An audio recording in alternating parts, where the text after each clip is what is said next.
Your body is designed to suffer. You need that as part of your mental well-being, and you need to push it. I am Judd Lienhard, former Army Ranger, college linebacker. I've been a strength and performance coach for over 15 years. Let's get into it. Alexei Vranich, doctor of anthropology. When you're in eternal spring, there's sort of a level of dissatisfaction all the time. Dangerous for the body, dangerous for the mind. Overthinking is probably a product of underreading. Whatever thought you're having, it's already been had. What is time? What is effort? What is finished? What is unfinished? That's something that affects you when you go to these archaeological cultures or these modern cultures. You realize they have a different sense of time. The origin of human society and what we desire as people is mostly focused on that desire to alter consciousness. I don't even want to talk about sugar. And hell, on caffeine, you might as well be taking LSD. You have to ask yourself, what effort am I doing not to be lonely, to have community? Human society, from the first time we had beer, psychotropics, monuments, it's based on the draw of the feeling of awe. And that is such a strong motivator. You have to search for your moment of awe. You have to create it. You have to do it. You have to earn it.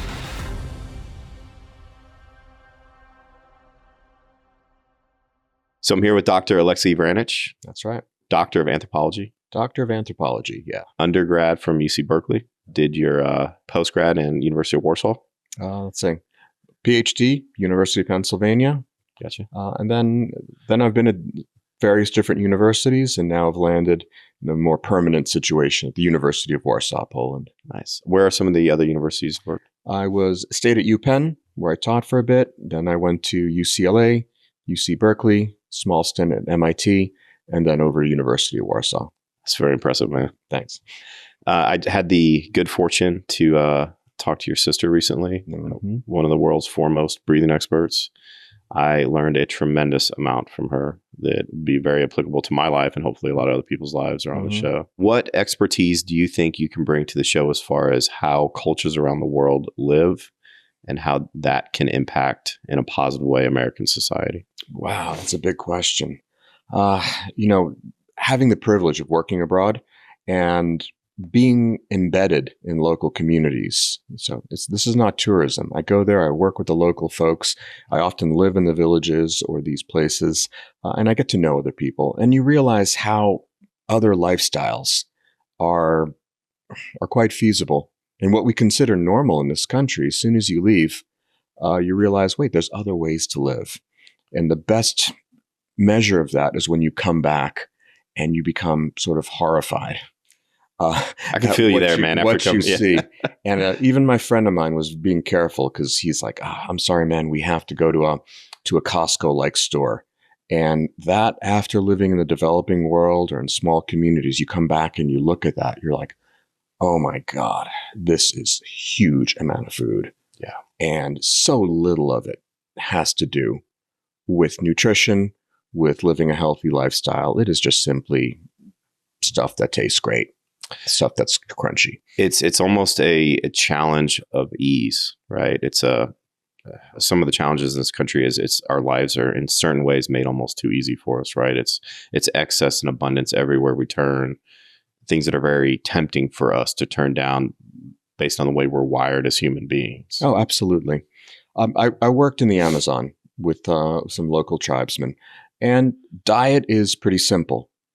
But, we're going through the jungle, walking a couple of weeks of this, and then we hit a mango tree. And we sat there and just gorged ourselves. Imagine if a mango tree was on every corner. Right? So imagine that. So my body kicked in, and they said, it's like, you haven't had this. There's a good chance you're not going to have this again. So you gorge. Now we're in eternal mango tree scenario with different trees, or we call it in anthropology, eternal spring. That the time that we would gorge ourselves to gate that, now we have that all the time and every day, and our body goes, new taste, new things. Yeah. So we're automatically gorging. Same goes with fats and things like that too. Absolutely. You do that because you're designed to do that. Now, after the mango tree, we went back to a simple diet. Working up in the high Andes, I ate potatoes and more potatoes. And then as soon as you hit some other flavor, oh my God. And then after being up in the small village, and eventually making it to the city, I went to a friend's house and she had a box of Fruit Loops. And I ate it standing up in the kitchen. and I could not stop myself. And, Fruit Loops are hard and they're sugary. So I cut up the top of my mouth and I just sat there and just shoveled it. It just no goes milk, to show you how just milk, addicting that food is how for us, powerful it was after months of potato. By the way, just having potatoes and beer for 4 months, you lose weight.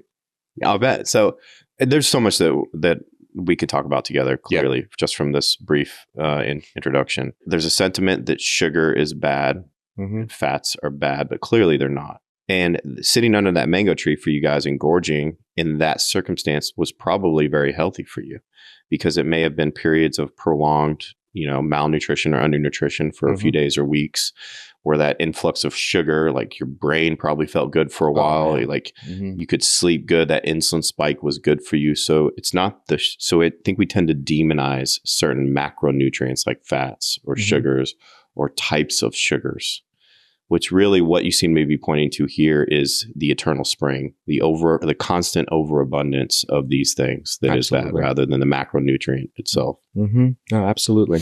Yeah, the eternal spring is dangerous for the body, dangerous for the mind also. When you're in eternal spring, there's sort of a level of dissatisfaction all the time. And when you have the opposite, and you know what, it's not great eating potatoes every day, or we're in the Amazon and we're fishing, we're finding things, and you start running out of fats, and you feel that too. And like, when your body is that sensitive, you can definitely feel when you need a macronutrient, right? And you get back to the city, get back to the town, and all of that, and it's literally just shoveling fat into your mouth because your body has missed it. And very few people these days have that ability or have that experience where you could go without fat for several weeks, and all of a sudden you hit it again. You realize it's almost like a drug. Yeah. And I don't even want to talk about sugar. And hell, on caffeine, you might as well be taking LSD after a month. Sure. You realize what a drug caffeine is.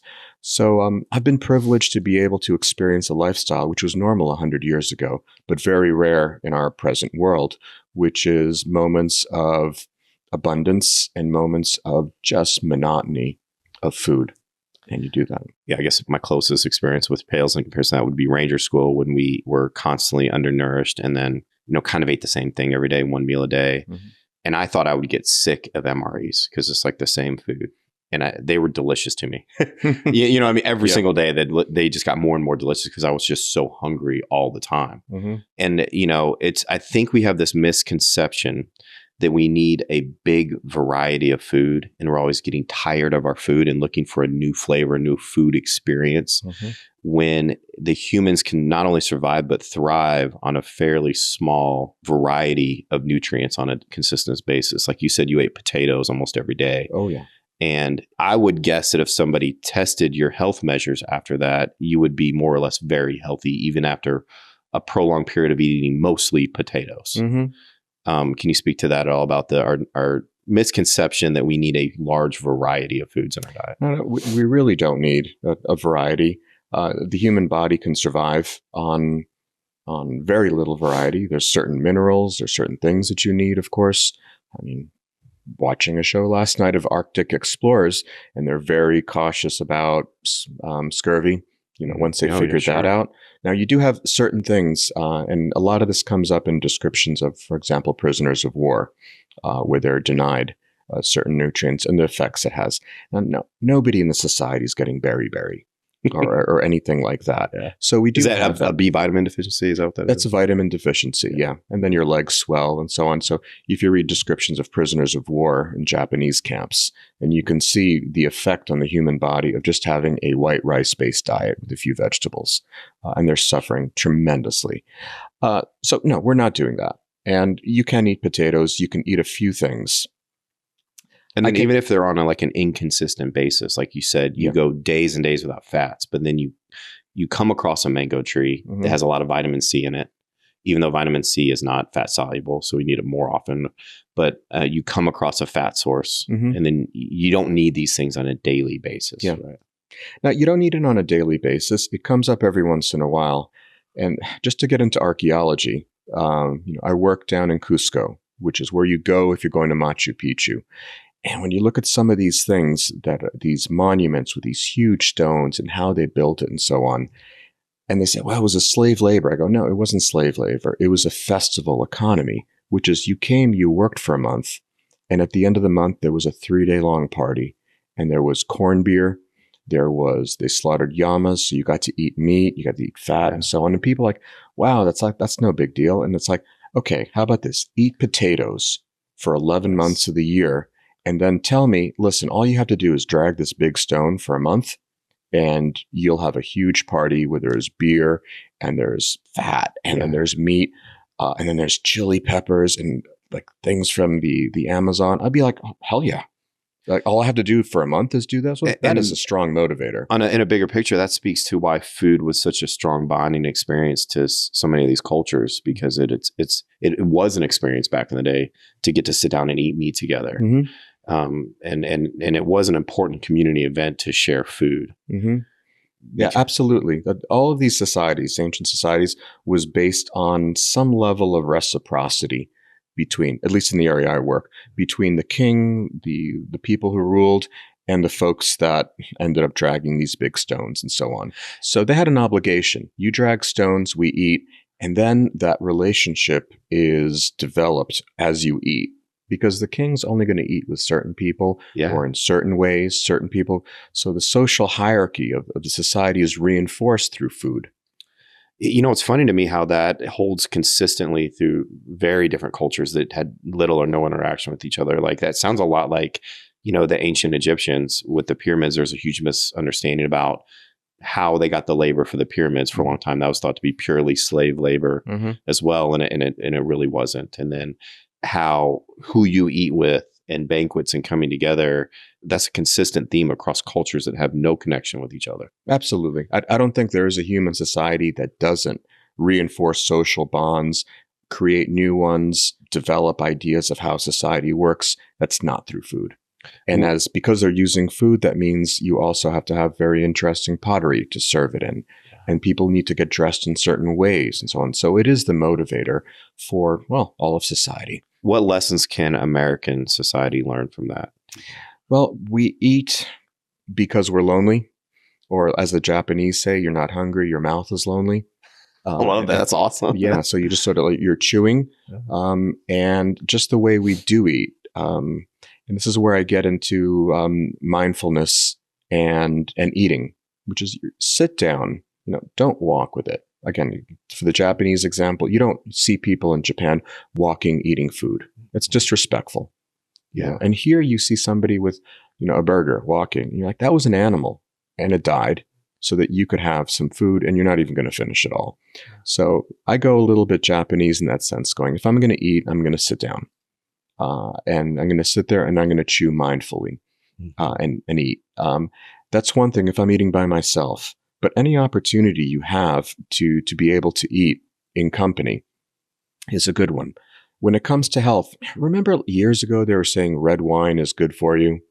And they finally figured out it's not red wine that's good for you. It's getting together with your family is good for you. And that's why the Italian Americans... Correlation doesn't equal causation, right? Yeah. Exactly. The Italian American families where you had grandma and grandpa living forever, it was because they were getting together with the family and they were drinking wine. So if you want to live longer and healthier, eat with your friends. That's so funny because I did hear something about the Mediterranean diet and some of it's a healthy diet, it's a healthy way to eat.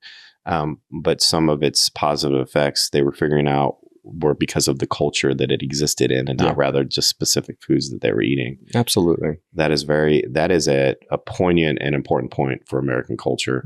And, I think the end result of a lot of people listening to my podcast is they want to look better and perform better. And so they're always looking for diet tricks and certain foods to eat in certain amounts. And it goes much deeper than that. It goes into, meal hygiene as far as like, eating with a present mind, being present with your food, being social, having a social connection, and how of all of that stuff forms a base for your health that will then express itself in how you look and feel down the road. So maybe based on what you say, maybe we have it a little bit backwards in this country. Yeah, we're looking at the separate ingredients, but not how it's combined into a meaningful context. So yeah, I mean, yes, it's good that I'm going to use olive oil instead of this. Those are little bits and pieces of it. But when you go and you live, I've grown up many years in Spain, and oh my God, eating in Spain is so different. It's such a joyous occasion, either having tapas out with friends, or the family getting together and so on. It is a completely different eating experience. And as a result, the food's different. Americans, when they go to Europe and other places, they always lose weight. And I think we tend to attribute that to the lack of modification in the food in other places, or the things that they put in our food in America. And there's certainly truth there. Mm-hmm. But there's a bigger picture there too. When they go to Europe, they start to live and eat like Europeans, which is in a social setting. Yes. Rather than alone, mindlessly.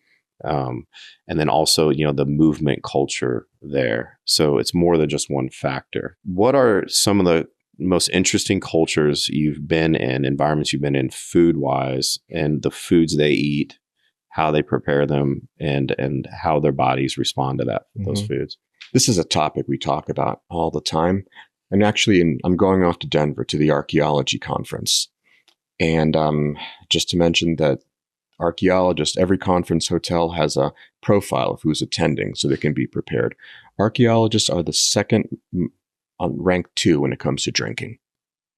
Really? Yeah. With the number 1 being dentists. No way. Are you kidding me? And I think dentists have a high dissatisfaction rate with that.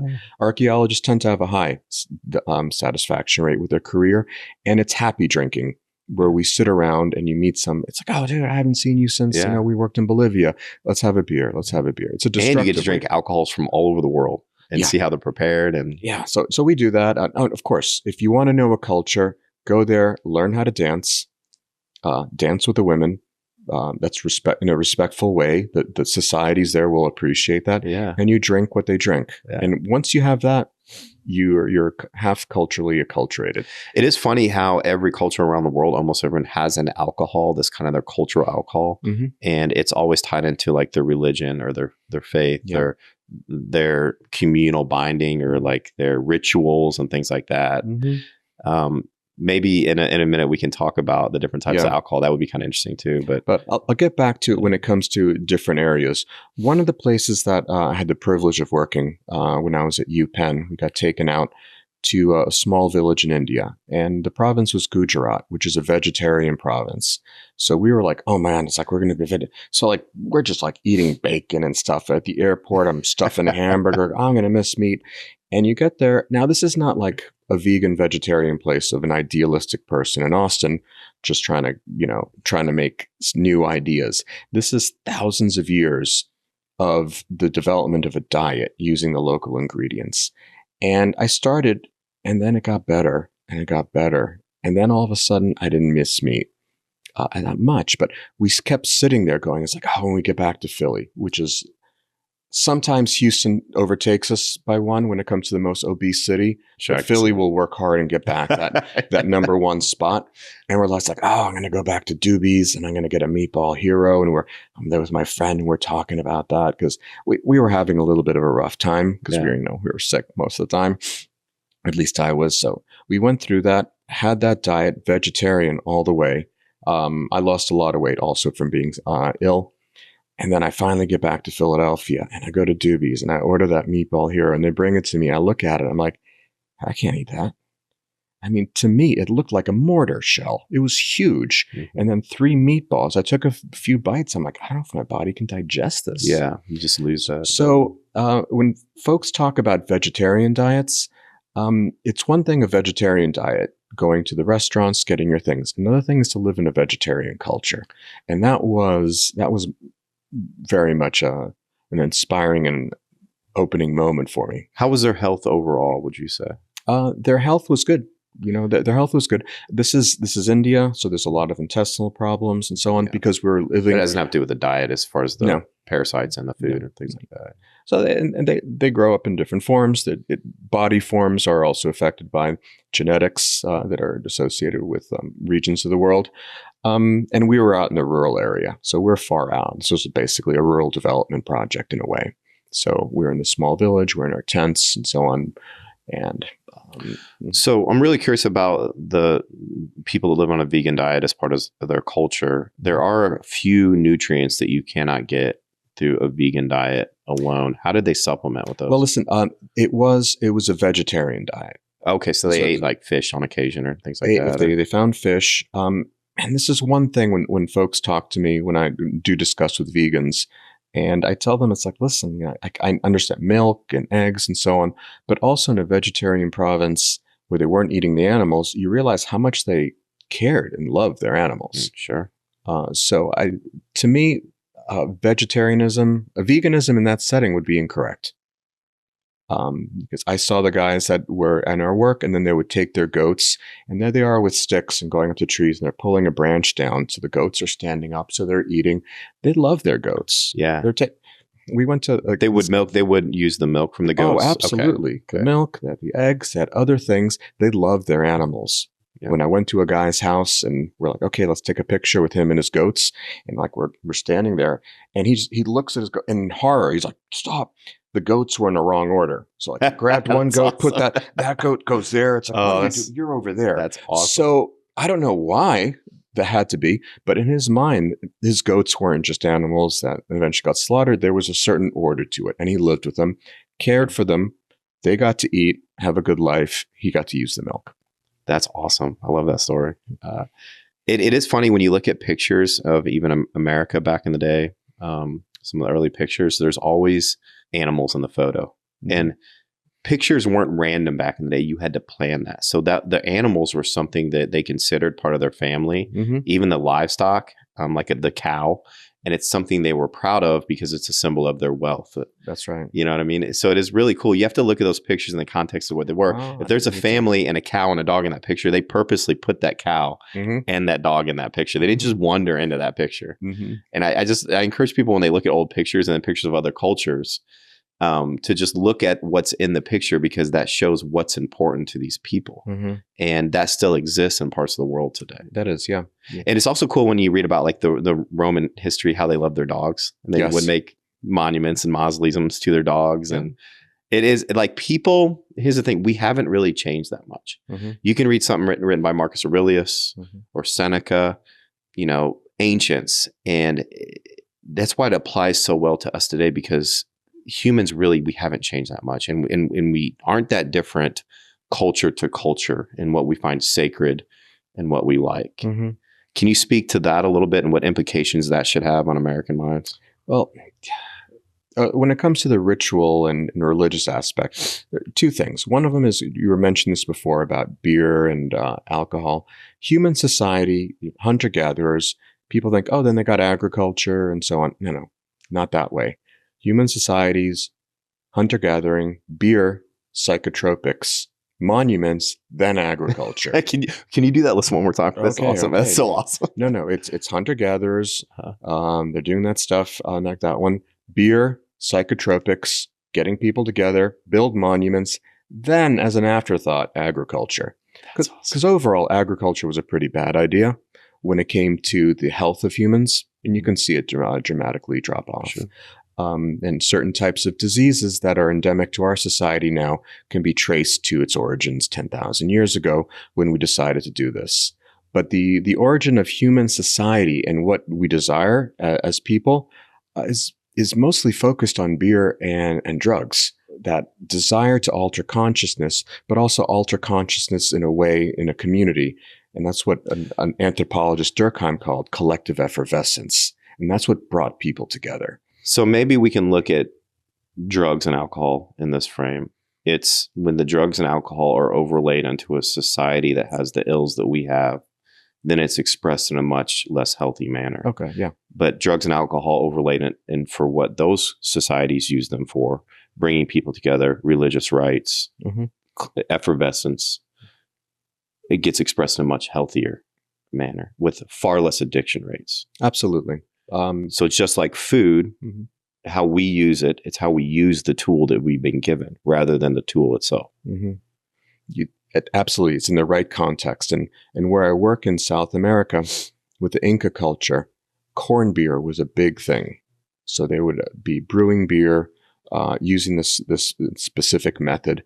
which we actually made into a real beer with Dogfish Head Ale. And so there's an episode of Brewmasters. You can see me. We're sitting there because there's no yeast. So what is the natural yeast? Saliva. Yeah. So you're chewing the corn. You'll see people in the Amazon spitting into the... That's right. That's right. Wow, that's great. And that's for the yeast. Or that's for the fermentation. The enzyme that you have in your mouth. I always wondered why they did that. So that's how you do it. Check out the episode of Brewmasters, a series from several years ago. But when the Inca moved into an area, I mean, they were brutal. They conquered the areas. They moved people around. Let's not get idealistic about indigenous empires. But one thing you do see when they start is that they bring in corn beer. And the health of the people increases.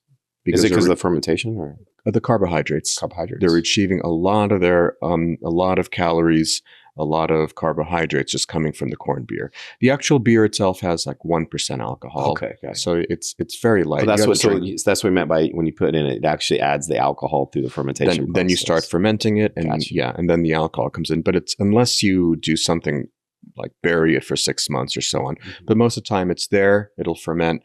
When we've done it with my students, and that's always a fun thing, they say it tastes like a very strange kombucha. Yeah, I was going to say it probably has a lot of probiotics and prebiotics in it. Yeah, so and there you are. And if you're going to be drinking at a festival and it's 1% alcohol, you're drinking a lot. And you're drinking a lot. Yeah, I've heard several times, I don't know how true this is, that back in the day they drank so much more alcohol as opposed to water for safety reasons, because it would help to sanitize. Did the corn beer, did it make it safer to drink, or was clean water not an issue? Clean water wasn't that much of an issue because they didn't live in dense urban environments like they did in Northern Europe or Europe. So you have those issues. The Islamic world solved that issue by having tea all the time. Oh, wow. So they were boiling water and having tea. That's how they got over having clean water. Europeans did it with alcohol. And in Central and South America, you just didn't have that high density of people in areas. And that's the case. When we went off into the Amazon, people are like, oh my God, aren't you going to get sick and stuff? No, we were drinking straight from the river. So I'd just put my head in. Actually, I wouldn't put I'd scoop it out because they're piranhas. I didn't want that to happen. And then when we got back to the actual town, there was a cholera epidemic going on. And people were like sick and like, oh my God, are you guys okay? It's like, we're great. That is really funny, man, that we have this misconception that the Amazon water would be. Now, I'm sure there's parasites and stuff in there potentially, and things like that. Oh, of course. But humans have lived with parasites for thousands of years. We've done that. There's ways around it. When I was there, we're drinking straight from the river, best water I had in my life. And in the evenings, we would sit around and our entertainment, and as we'd got the fire, was pulling ticks off our body and throwing them into the fire. That's awesome. And we just sit there like, ooh, that was a big one, and just do that. So we were quite healthy out there. Now, some of this lifestyle has been idealized. So now anthropologists, bioarchaeologists are looking at specific information going, well, what diseases were endemic? What type of parasites you're in? And of course, it's a level that we would find unacceptable. Sure. In this time. And in fact, one of the sacrificed children of the Inca Empire, when they looked at it, she had a certain type of parasite in her hair. No big deal. But we don't find it anywhere in society except in homeless populations. Mm. So it's not that she was homeless or anything, but it's interesting that we've eradicated so many of these parasites and ills that we are astoundingly healthy. Sure. In some ways, astoundingly healthy. Oh yeah, no. I mean, and then there's the bad side of that, and that's a whole other topic. But yeah, living down in those areas, well, that's why when we go to Peru or Bolivia, it doesn't matter how careful I am going to get sick. Yeah, of course. And it's not that their food is bad or nothing. It's just that I'm not used to it. Yeah, I didn't live with that for the first few years of my life, so I have to be very careful. But I know it's going to happen. That's crazy. And that's how I stayed then. So, yeah. That's funny. Mm-hmm. Modern society, I think we have this perception like things have never been worse. This is a horrible time to live. I hear that a lot. Things are getting worse and worse. But can you speak to, based on your studies, the rates of unnatural death and conflict and warfare in primitive societies compared to modern society? Mm-hmm. Like, we are very unhealthy in certain ways, and it is a very toxic environment that we live in modern today, but it's very different than it used to be. So we suffer from more mental illness, perhaps more obesity, cardiovascular diseases of excess, like we talked about. Mm-hmm. Can you talk about rates of disease back in the day and violent deaths as opposed to violent deaths today, and things like that. Yeah. When it comes to violent deaths in our present society right now, it is incredible how non-violent this part of the world is. Sure. When you go back in history and you go back in archaeology and you look at bodies, violence was part of life. Is there a percentage? I know it differs. It's hard to, like a broad percentage of violent deaths back in the day compared to. You would have to go culture by culture, and you'd have to see. And that's when you're looking at the bones when we excavate and look at and all of a sudden there's a peak, or there's certain types of things. And we know the marks that it leaves in the bodies. Was this person sacrificed? Was this person constantly being beaten? Was this warfare? What was their life like? And that's something that the bioarchaeologists are very much into. From the point of view of just history, when you start looking at recorded history, it is astounding how the level of violence that was expected in society. Yeah. And I'm just about, me and you and maybe one more are the first generation parts of the world where you don't expect to hit an age of 16, 17, and then you're off to fight. Then you come back, you farm, you do stuff, and then there's another reason to go and you fight. And then you get killed. And then when you look at pictures, especially, you get maimed for life. You get maimed. If you get an axe to the lower leg, that is not going to heal right, or something like that. So when you look at old pictures, especially from Europe, from the early 20th century, you'll see families and stuff. But if you go old and older, you just see more and more women. Yeah. Because men get killed in these wars. And this is taking into account that women died at an extraordinarily high rate in childbirth back in the day too. So women didn't have it easy either. Oh yeah, both sides had it difficult in certain places, but really we're the first generation where it's not expected. It's like, oh, okay, I'm 17, time to go to war. That's crazy. Yeah, I mean, when my dad came to the United States, so he was a refugee, World War II as a kid, came over, and then the Korean War started. He's like, oh, time to go to war again. So he went to the office and volunteered because it's time to go to war. And they're like, wait, you're not a U.S. citizen. You can't go. And he went home and cried. Wow. Because he wasn't allowed to go to war. He was ashamed. And my grandmother, his mom, was almost ashamed because that's what men do. I always wondered how it was so easy for us to convince the immigrants coming off the boats during the Civil War, these Irish immigrants that just got off the boat, and we would hand them a musket and they would go fight. And there wasn't riots. That was just part of their culture. It was just different back in the day. When you got to a country, you were expected to fight for that country. Yeah. There is that aspect to it. And when you look at, this is an issue when people talk about what is equality and what is going on in the past between men and women, were women oppressed, what were men doing? It's like, well, listen, we'll get into that. First of all, most people were struggling anyway. And I guess you could ask somebody, like, what would you want as a man, to be a man or a woman? It's like, would you like to suffer some of the indignities of being the essentially weaker sex in form of physical stature and so on, cultural things? Or would you want to have the slight advantage, but you're expected to go 3 or 4 times and kill people and maybe get maimed and killed yourself? And kill people in a very different way than we kill and people then today. Each one is you will look at a person and you will hit them with a hammer, or you will ram a dagger into their eye. And then most people that died in battle, those were the lucky ones. Most people would die very painful diseases like smallpox or yellow fever. If you look at any war from the past, the vast majority of the deaths were from disease and not violence. So you were probably going to die or be maimed or come back less than whole for sure. I'm a big fan of history and Roman history and Greek history. And I'm always astounded that the Greek culture, every single summer, they fought each other. Like, it was just what they did. Like you said, the harvest was in and everyone was in a militia, and they would just, get their granddad's shield and spear, and they would join the phalanx. And it wasn't something that was unusual in their life, that everyone fought as part of their culture.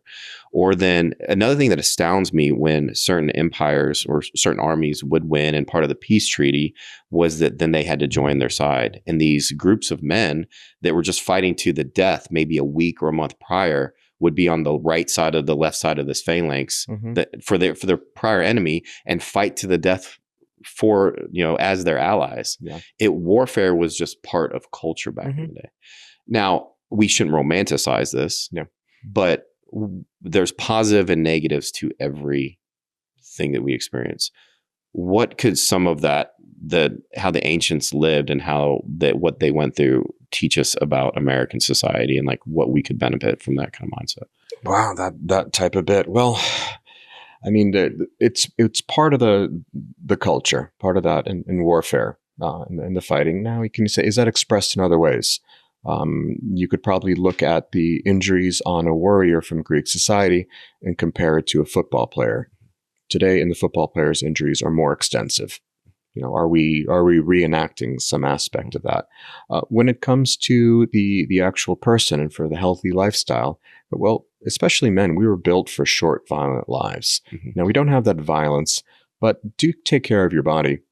Go out there, work out, do some type of activity. Your body is designed to suffer, and you need that as part of your mental well-being.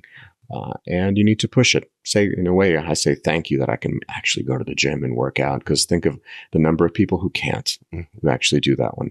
So that's something that when it comes to the Greek sides of that warfare, but then look at the Greek Stoics or the Roman Stoics. Part of the healthy living was putting yourself through some level of discomfort, either voluntary discomfort or the most ultimate discomfort, which is warfare.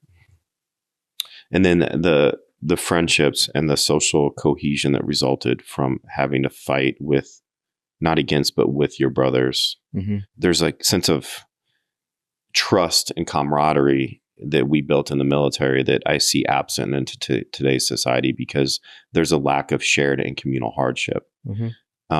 So you're a practitioner of Jiu Jitsu. That's right. And you go all around the world. You recently came back from Thailand. Is that right? Yeah, I was in Phuket, aka Thailand. Got to put a little plug because, damn, that's a good gym. What are some things about Jiu Jitsu martial arts that benefit your life in ways not just physical, but in other ways as well? Well, I've listen. I started backpacking in college, and I just haven't stopped. So I move around. And well, here's a little story, but I was in Cambodia working on a project, and had a lot of folks. And I just went to have a meal by myself at my favorite little restaurant. And there was one table in the back, and there was 8 tables. And I went and sat there, and I looked, and every table had one guy, one middle-aged guy who had cashed out and was traveling. And their only social interaction was the waiter. And I'm sitting there going, oh, damn, look at these poor guys. And I'm thinking, oh, damn it, I'm one of these guys. I was like, I do that too. I eat alone all the time. Oh man. I was like, oh God, I'm just, if anybody walks by, they would see 8 middle-aged guys sitting by themselves. Yeah. They wouldn't distinguish it. Now, what I did is, one thing I realized, when it came to the health of somebody who travels around a lot, I started doing jiu-jitsu for that reason. Now I arrive in a place. I arrived into Mexico. I was in Puerto Escondido. I saw a guy with a jiu-jitsu shirt. I was like, you? He's like, yeah. It's like, is there jiu-jitsu here? It's like, yeah. So I went from sitting on the beach drinking a beer, hoping somebody would talk to me, which is something that happens less and less over age. You just get ignored more, to within a week having 20 new friends. So that's the type of friendships that you can develop when it comes to being sort of a traveling jiu-jitsu person. I'm sure there's other things as well, but if we can find the common strains there, other forms of martial arts or competitive. I notice like people that play rugby, they go to Newtown and there's a rugby club, and it's a competitive thing. Mm-hmm. It's a form of brotherhood. It's a camaraderie that's built in that you don't have to artificially create. It's there for you. I notice that's lacking in American society. Is that a struggle in other societies around the world now too, just because of the modern nature of how we live? Or? Less so. We have a very progressive modern society with a lot of advantages. It's also very individualistic. Look at the loneliness epidemic that's going on right now. Yeah. One thing that happens, and this is the difference between when I visit friends and people in American society, or I'm over visiting my friends in Spain. For example, here it's like, hey man, I'd like to come over. It's like, oh, hang on, let me ask my wife. And like, could you come? Listen, she's not going to be here, so maybe you can come by for. Or it's like, let's go out. And then both of them arrive. That doesn't happen. You go to Spain. When I sit there and you see your friend, it's like, of course I'm going to see their family. Of course. But then there's a moment where it's like, okay, it's like, I'm going to go. We're going to separate and we're going to go. and hang out. It's either the boys, or maybe we also had very much the mixed men, women social groups that we would do when we get together and something. And there was this thing that we continued with that. That's not an issue over there. Over here, I have to ask permission well in advance. What's funny? Like when I was a kid and somebody would ring the doorbell and you're like, oh, who's here? Yeah. And then now the doorbell rings, somebody's like, who's here? Yeah. You know what I mean? It's like, what do they want? What are they trying to sell us? Why would somebody come over without calling? Mm-hmm. And then when it's time to go over to somebody's house, it's like, don't go over there without calling first. Of course. And that just doesn't exist. You just knock on somebody's door. Yeah. It is funny how that's changed both in America and culturally how we're like that. It's something we don't even think about. And another thing, there's a lot of people that are working in convenience stores here from predominantly like Asian countries. And I'll notice they're always on their Bluetooth talking to somebody that's back in their country the entire time. Yeah. And I'm like, man, they are literally on the opposite ends of the earth from their relative. And they are still closer to them than we are to our relative that lives down the street, just because of their culture. Mm-hmm. And it just astounds me that this person it's so part of their culture to have family ties and social bonding that we would just be isolated in this convenience store. Yeah. And we are isolated every day. And this person is less isolated from their family than we are. Mm-hmm. And I think there's a lesson there. And there's lessons all around us. And when I talk to them and I ask them how they like this country, predominantly they say it's not what I thought it would be. It's very lonely. That's the overwhelming thing. I always make it a point to talk to people in convenience stores because I think it's a good insight of different ways of life. And like the real experience that a real immigrant tends to have here. And they consistently say how lonely they are. Yeah. So I think there's been a common theme in our conversation so far about food and drugs and alcohol and sports. And its community is the thread that is tying everything together. Mm-hmm. And maybe it's less about the physical inactivity, which is definitely part of it, or the things we're putting in our body, than the lack of community while we're doing those things. Mm-hmm. Because even in America, and I'm guilty of this too, my exercise time is a very isolated time for me. What can you say as far as, do you have strategies that you could give Americans as far as like how to incorporate community back into their lives with those different aspects? You know what? This is a big concern. I provide a lot of advice. When I go to Jiu Jitsu, now I'm one of the older guys there. And there's these young guys that are constantly asking me questions. And another thing I do is I give lectures on cruise ships. So when I want a vacation, and I go to the high end ones because my mom likes that. She goes there. So basically there you have people that it's 75 is the average age. So I get to talk to some amazing folks with incredible experience. And I get to see both ends of the spectrum. So I'm going to see when it comes to what do you do to stay healthy and what do you do? And this gets brought up a lot. A lot of folks in Thailand going, I'd like to retire here. And it's like, and do what? And it's like, and some people, it's like, I got hardworking friends from a small town where I grew up in New York. And to them, it's like, I just want to go to a tropical place and have a drink. It's like, well, as Jordan Peterson says, well, how many drinks? Yeah. What do you do Tuesday? What do you do Wednesday? So when I talk to these young folks, I go, the most dangerous year, especially there's a lot of guys, the most dangerous year in your life, the most likely cause of death will occur the year you retire. When you lose what little structure and community you have. And purpose. That's it, and purpose. That is the most dangerous year for a man. After that, you see a lot of guys that go retire, a lot of hardworking guys, pensioners, they go to Thailand, Cambodia or something. They get their 50. Average age of death is about 56, especially if they decide to go I'm going out drinking and talking to bar girls type things. So this is a health issue. There's essentially people in the United States will die as a result of loneliness. I mean, it gets expressed in other ways. Those guys in Thailand die from alcoholism, but it's loneliness. Other ones will have a heart attack. That's also meaningless and being detached from community. So you have to build in something, either through sports or your church. I'm not religious, but that's an option, or some other organization. Now, there are little hacks. During COVID, I escaped to Mexico. And what I did was I got to know everybody that ran businesses or did small things in the route that I would walk from my place when I was writing to go surfing. And it tricked my mind into thinking I had community. Yeah. And by the end of that walk, I would be happy. I'd be Yeah. like, hola, buenos días, ¿cómo van los cocos? How are your coconuts? Bien, bien, padre. And ¿cómo va? Te veo después. And then when my friends visited me, they'd be like, you know everybody here. It's like, no, I've just convinced my brain that I am safe. Yeah. I have a community around me. And I did. I had my Jiu Jitsu guys. We'd have a great time. They're very social. But the rest of my life, I wasn't isolated. It's a little bit fake. I didn't know the guy who sold coconuts that well, but it really tricked my brain into happiness. That is a great point. When I lived in Chicago, I lived in a very crowded apartment complex, and I was there for 6 months. And I just realized I don't know anyone's name. Mm-hmm. No one ever says hi to me. I don't say hi to them. How can we be this close to all these people and still this isolated? It seems like it would be impossible, but without an effort to get to know people. And I think if you express interest in other people and show that you care, people will open up and let you know them a little bit and allow you to build some kind of community with them. That's and what you said right there, effort. So when people say loneliness and this, I go ask, it's like, well, what are you doing? How are you addressing this? Yeah. If they're younger people and they finish college, they're amazed that they can't have that same dynamic as college. It's like, sorry, you were all rammed into the small age group, into one moment with one unifying idea. Mm-hmm. And now you leave, and poor kids that graduate college, the first few years are difficult. Yeah.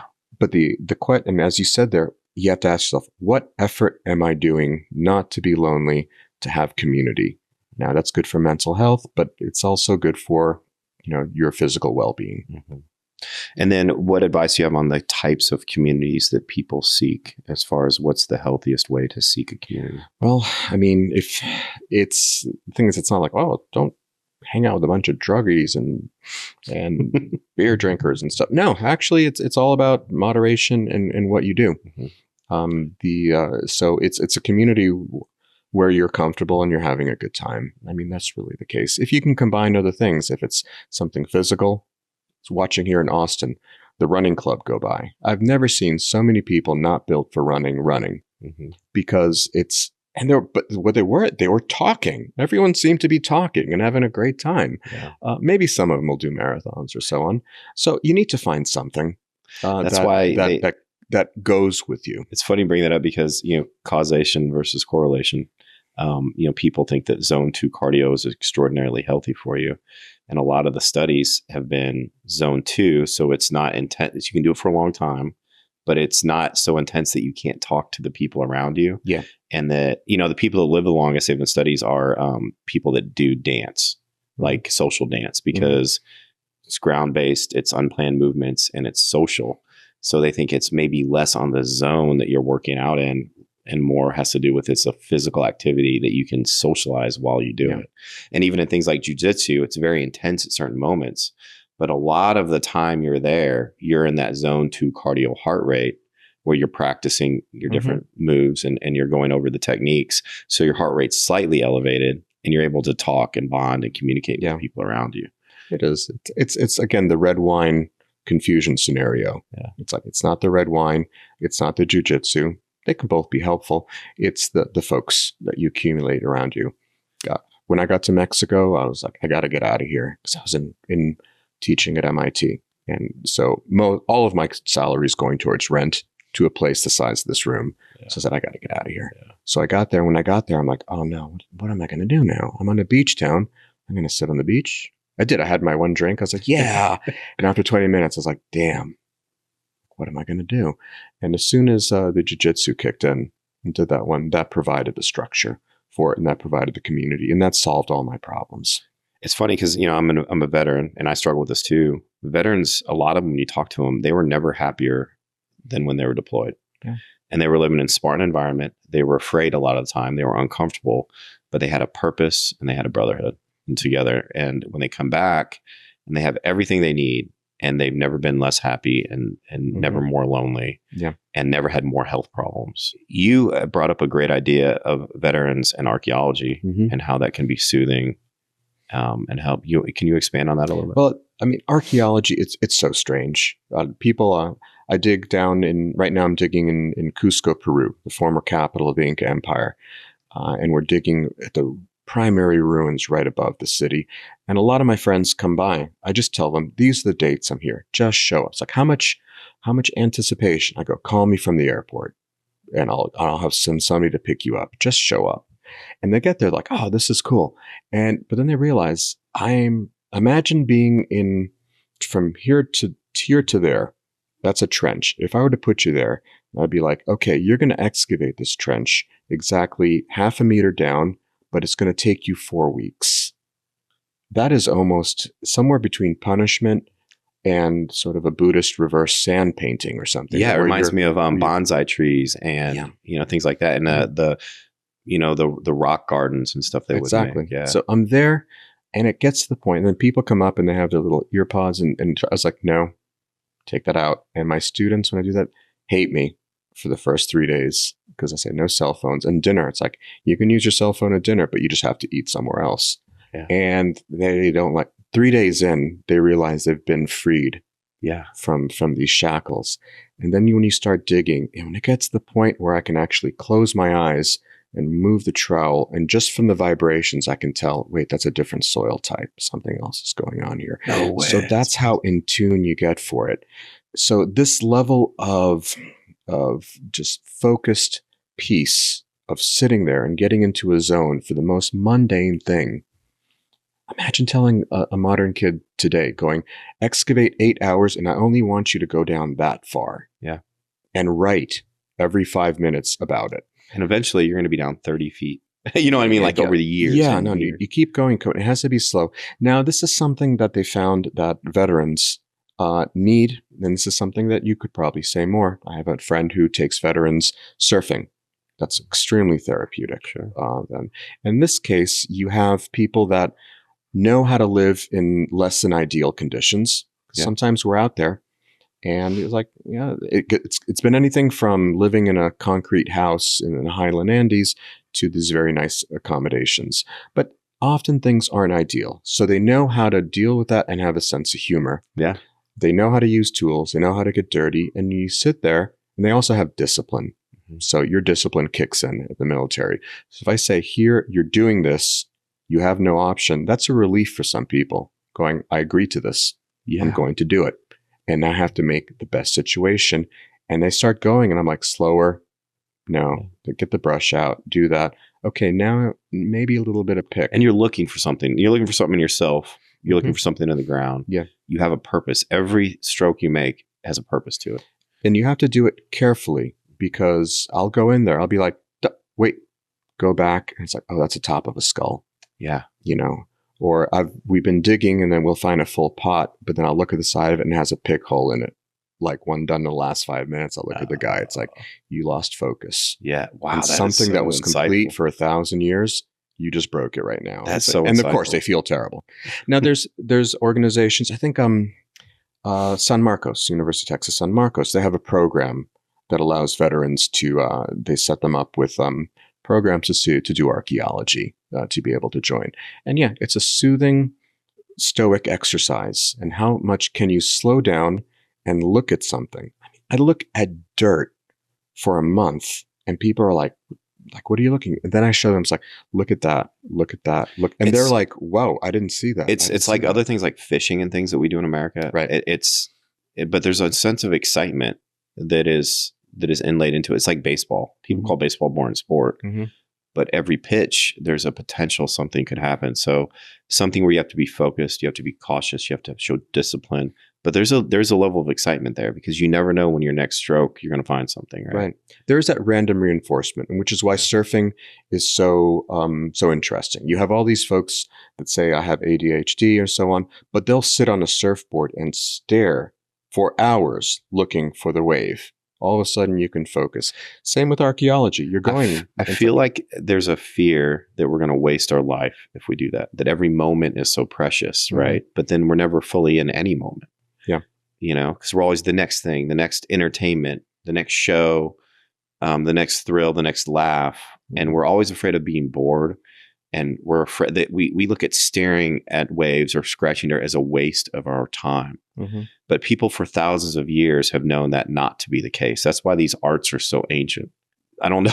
I think that's more of a statement than a question. No, But it's absolutely. I mean, FOMO, fear of missing out in our society is huge. And people have confused that with adrenaline chase.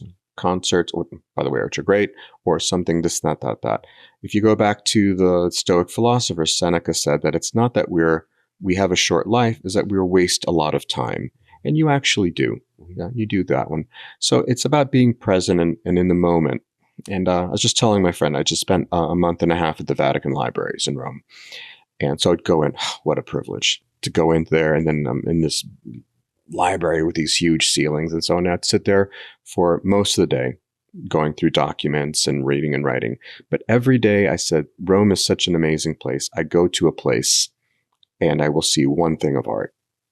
And I got to one place and it had this incredibly carved sarcophagus with this battle scene on it. And it had a chair in front of it. Somebody thought of this.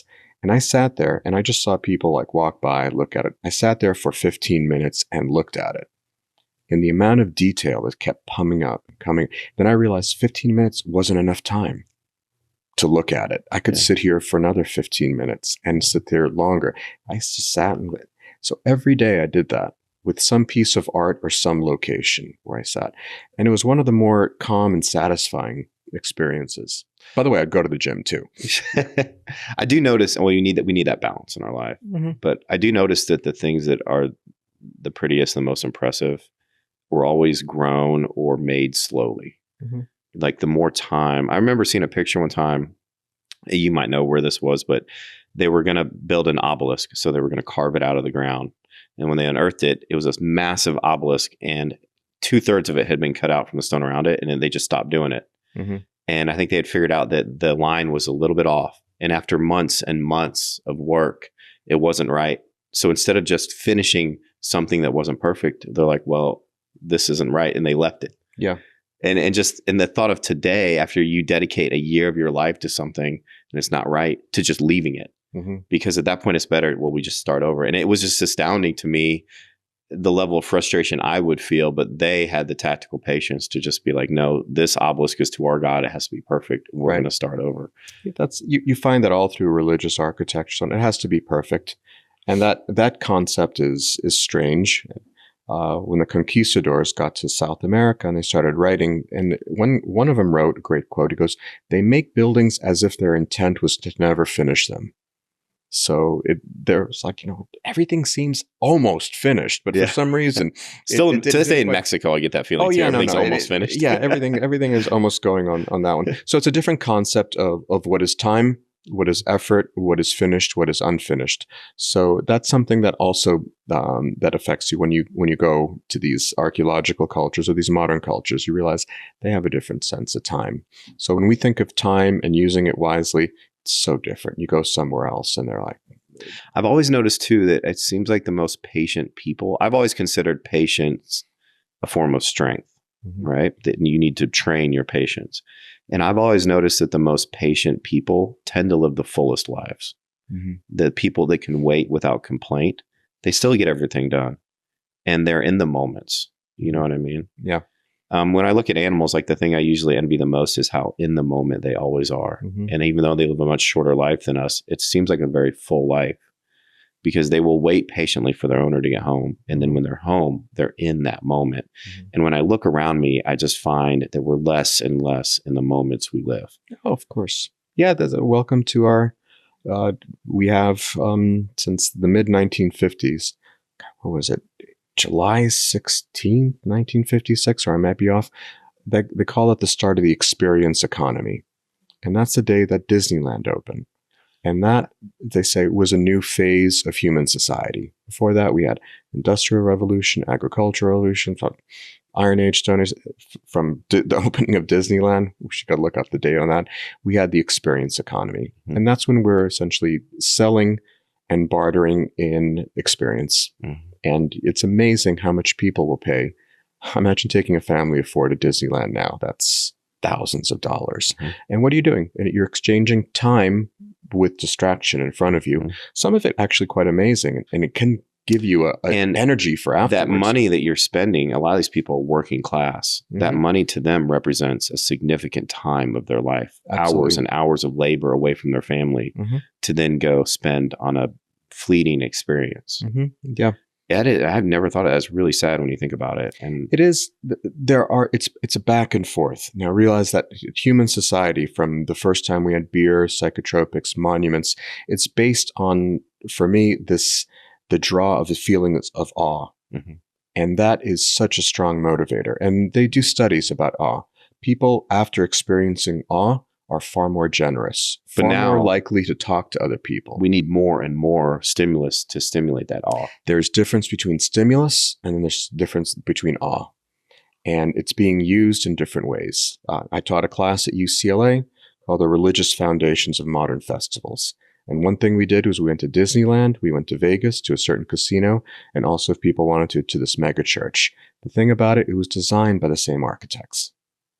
They're all using that same type of setting to have you have a feeling of community, of you're being impressed, you're walking into a space. Yeah. It's a structured experience. I mean, in a casino, there's no random events. Everything has been determined. At Disneyland, it makes you feel like you're exploring. No, every step. I'm very sorry, but the has fact that those three seemingly very different environments have so much in common: a mega church, a theme park, and a casino. Mhm. It is really funny how much those have in common. It's all hitting that same biological hardwiring that we have when it comes to feelings of awe.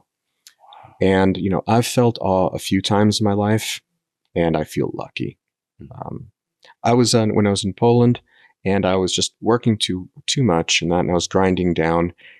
And then a concert came by, Guns N' Roses. They managed to revive themselves. And I was like, I don't know if I want to go. And one of my students says, no, you should go. It's going to be. She's like, yeah, I'm going to go. I went there. And Huge GNR fan, personally. Oh, man. I sat there. I didn't even get near my seat because there was a nice little walkway around that. And this is Poland. So everybody is polite and nice. And plus, it's an older crowd. So all these rockers have already seen everything. And some of them are with their kids now. And they were selling beer behind me for $2 a beer. And I sat there and sang every song, which of course we know, for 2 hours. And then when we left, Warsaw just closed down the main bridge and street so that everyone could walk from the concert back to the city. I was happy for weeks. Yeah. That feeling of awe really does change you. Mm-hmm. And that's different from scrolling. That's different from a theme park experience. Which is just stimulus. It's stimulus. Yeah. That was all. And that helped me a great deal. And then that's why folks that go to Burning Man, artists and coders, they say 6 months of inspiration after Burning Man for an artist to be able to create. It is. Can you imagine back in the day, though, when you went months without seeing a tall building and then to sail into like Alexandria and see the lighthouse, when that just thing, imagine the sense of awe you would experience for something like that. Very easy to impress upon people. And then you go from your typical environment, then you go into some of these temples. And as I travel around the world, I go to religious places and do this one. Go into a Hindu temple. Oof. Talk about a riot of color and smells on everything. And you're like, oh, wow, that's weird. But back in the day, when your life consists of the different browns of an agricultural life, to go into that place and see combinations of colors that don't exist anywhere, and they're purposefully clashing. And even in the case of South America, these colors, if you're on psychotropics or any type of that, these colors move and they dance, and the statue and the thing that they're on starts moving with you. Oh, you're going to think of that experience for the rest of your life. And if you have the opportunity to go back and all you have to do is work for a month for these people, you will do it. Man, that's something I've never thought of. And so that makes me think of like the villages in Europe in like the late Middle Ages, 1200s to 1400s, when the only tall building in town was the cathedral. And imagine, and some of these cathedrals were the tallest building in that province or country until like the 19th century. These church spires. Just imagine the sense of awe that inspired in people at the time. So that's kind of what I'm referring to. Like, it's harder and harder to draw awe from us because we see things that should awe us all the time, all around us. And it's just fleeting stimulus. So much less awe, much more fleeting stimulus. Absolutely. And so those things, you have to search for your moment of awe. If you're a person who's That's a great line, man. I love it. You have to search for your moment of awe. You have to create it. You have to do it. You have to earn it. It doesn't just quite come upon you. This is going to sound so typical, but yeah, I went to Burning Man because I ended up writing and studying on it as part of my understanding of the purpose and role of festivals in human society. And for the last evening where they burned the temple and everyone's around it, and the temple now has become a place of remembrance. People go and put lost loved ones there. To sit there, they burned it. Oh my God, 80,000 people, 70,000 people, a sustained silence for 5 minutes. Noise, music, lights is easy. A sustained silence from 70,000 people. And I walked around, it was quiet. That's why some of the most profound moments are the ones that were nothing. There's no sound. I think people have a misunderstanding of what Burning Man is all about to some extent. And then some people go there for the wrong reasons. But that's a different topic, I guess. But yeah, man, I mean, just that's a good point too. The awe of the silence. I just remember how poignant, memorial services were, and how the flags, the only sound, or there's one sound, right? And how crisp that sound of the flag snapping in the wind is. And that's another thing too, awe in victories. Like very few of us have, moments of victories anymore because we don't compete in anything in a healthy way anyway. The awe when you win a match or you win a game together, and there's a sense of awe there too, and the celebration after the victory. And it just goes to why we establish and maybe create moments of silence in our own lives to open the door for awe. A lot of times like you said, we never even open that door because we never create silence in our lives. It doesn't always have to be a big thing, like you sitting in front of that mausoleum then for 15 minutes. Yeah.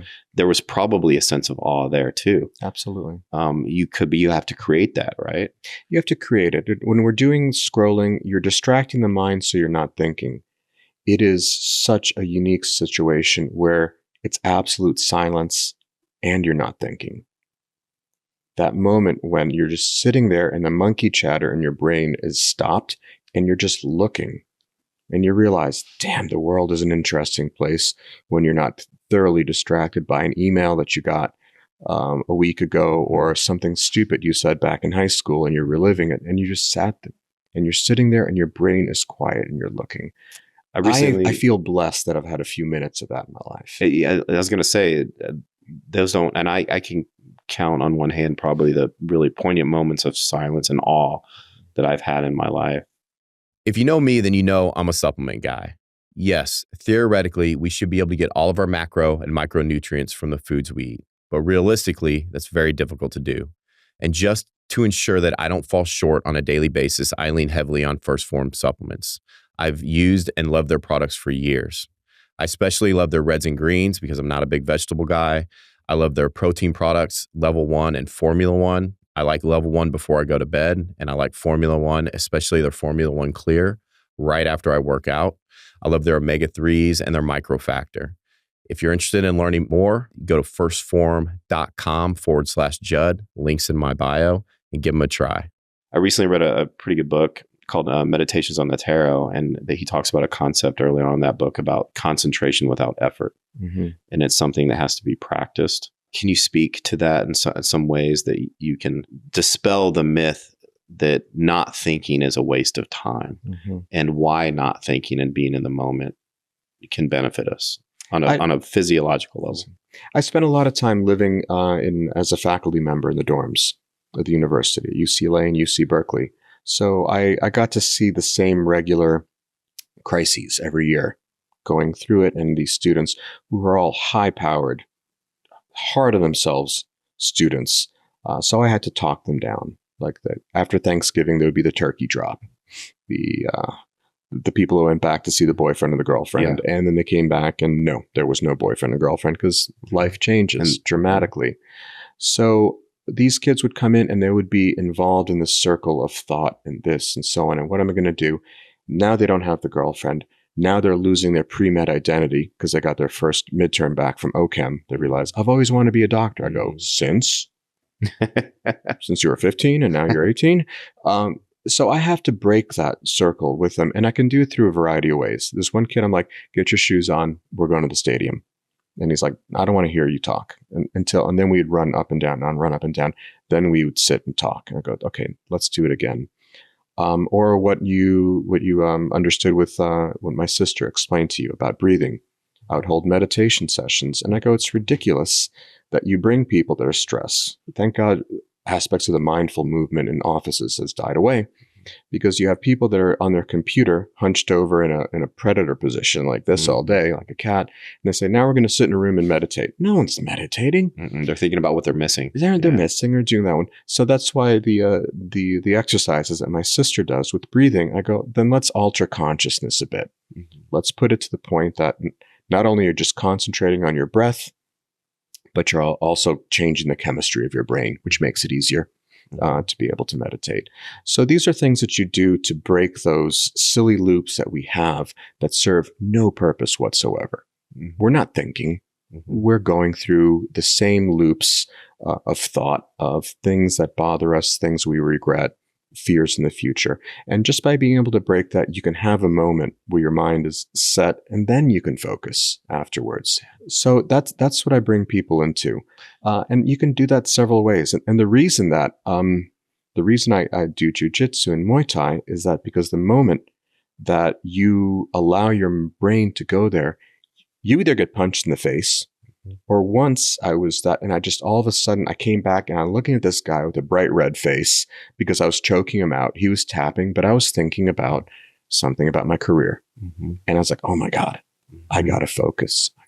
Yeah. So that's a type of concentration. And being able to do that for a while creates a lot of relief for you afterwards, because a lot of the stupid things go away and you can be like, wow, who was that person thinking about that? Very, very useful. To do that, and it allows you to focus. That ties me back into the archaeology with one purposeful stroke at a time. And I refer to it as inside and outside edge thinking. So I'm either thinking about the stroke, I'm totally focused, or you're in the match with jiu-jitsu, you're thinking about the set. Your sister and I are both fans of Bud Winters and his relaxation techniques for the Navy pilots that were struggling, and how it's really just about getting good at not thinking, and you help them fall asleep fast and things like that. Or outside edge thinking, where you're thinking, we're contemplating, thinking big thoughts, but too often we're caught with the middle thoughts. What's my ex doing back home while I'm in college? What am I going to do now that I can't be a doctor? What's going on in my computer when I'm trying to do this mindfulness? That's the middle thinking that's useless. And we spend almost all of our time on these middle thoughts. And that's where we lose our lives. But I think what you're referring to, this is how I conceive it, is that inside edge thinking, where you are just completely immersed in what you're doing. And there's no place but right here. There's no time but right now. And there's no thing but this thing.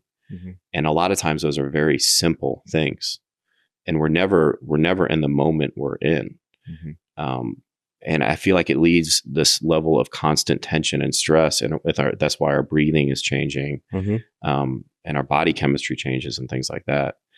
And really, it can be as simple as practicing, immersing yourself in the thing that you're doing, no matter what that thing is. Absolutely. No matter what. I mean, if I get too stressed, that's why if you come and visit me and my place is clean, clearly I'm going through some difficulties.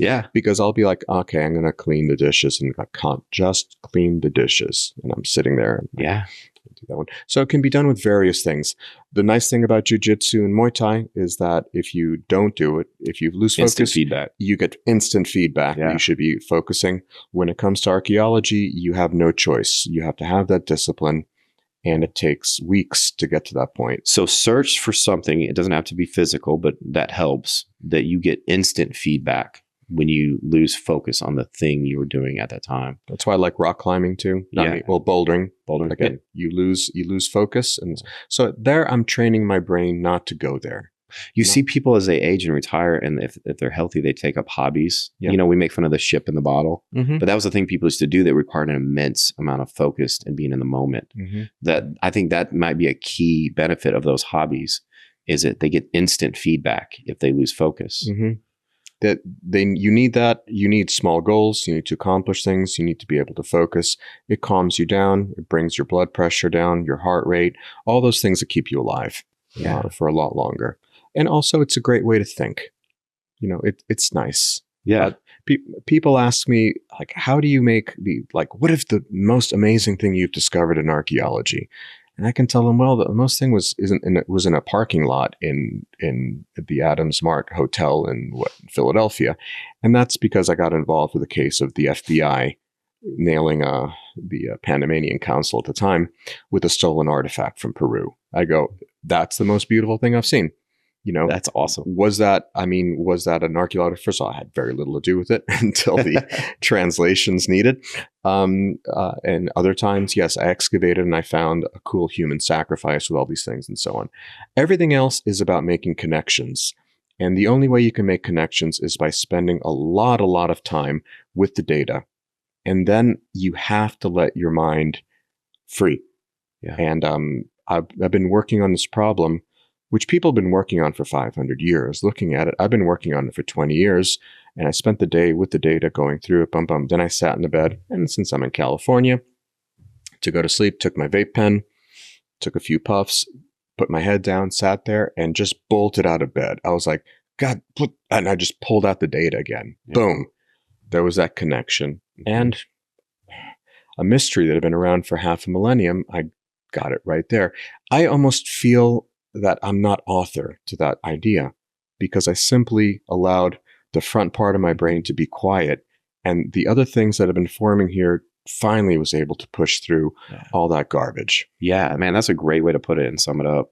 But we've all had those moments where I think we lay down in bed and we're trying to sleep and we're trying not to think, and that's when the epiphany will happen. Yeah, Yeah, it is funny how I believe that we feel like we need to create this calm environment. We need to have our own little rock garden, in order to have those moments.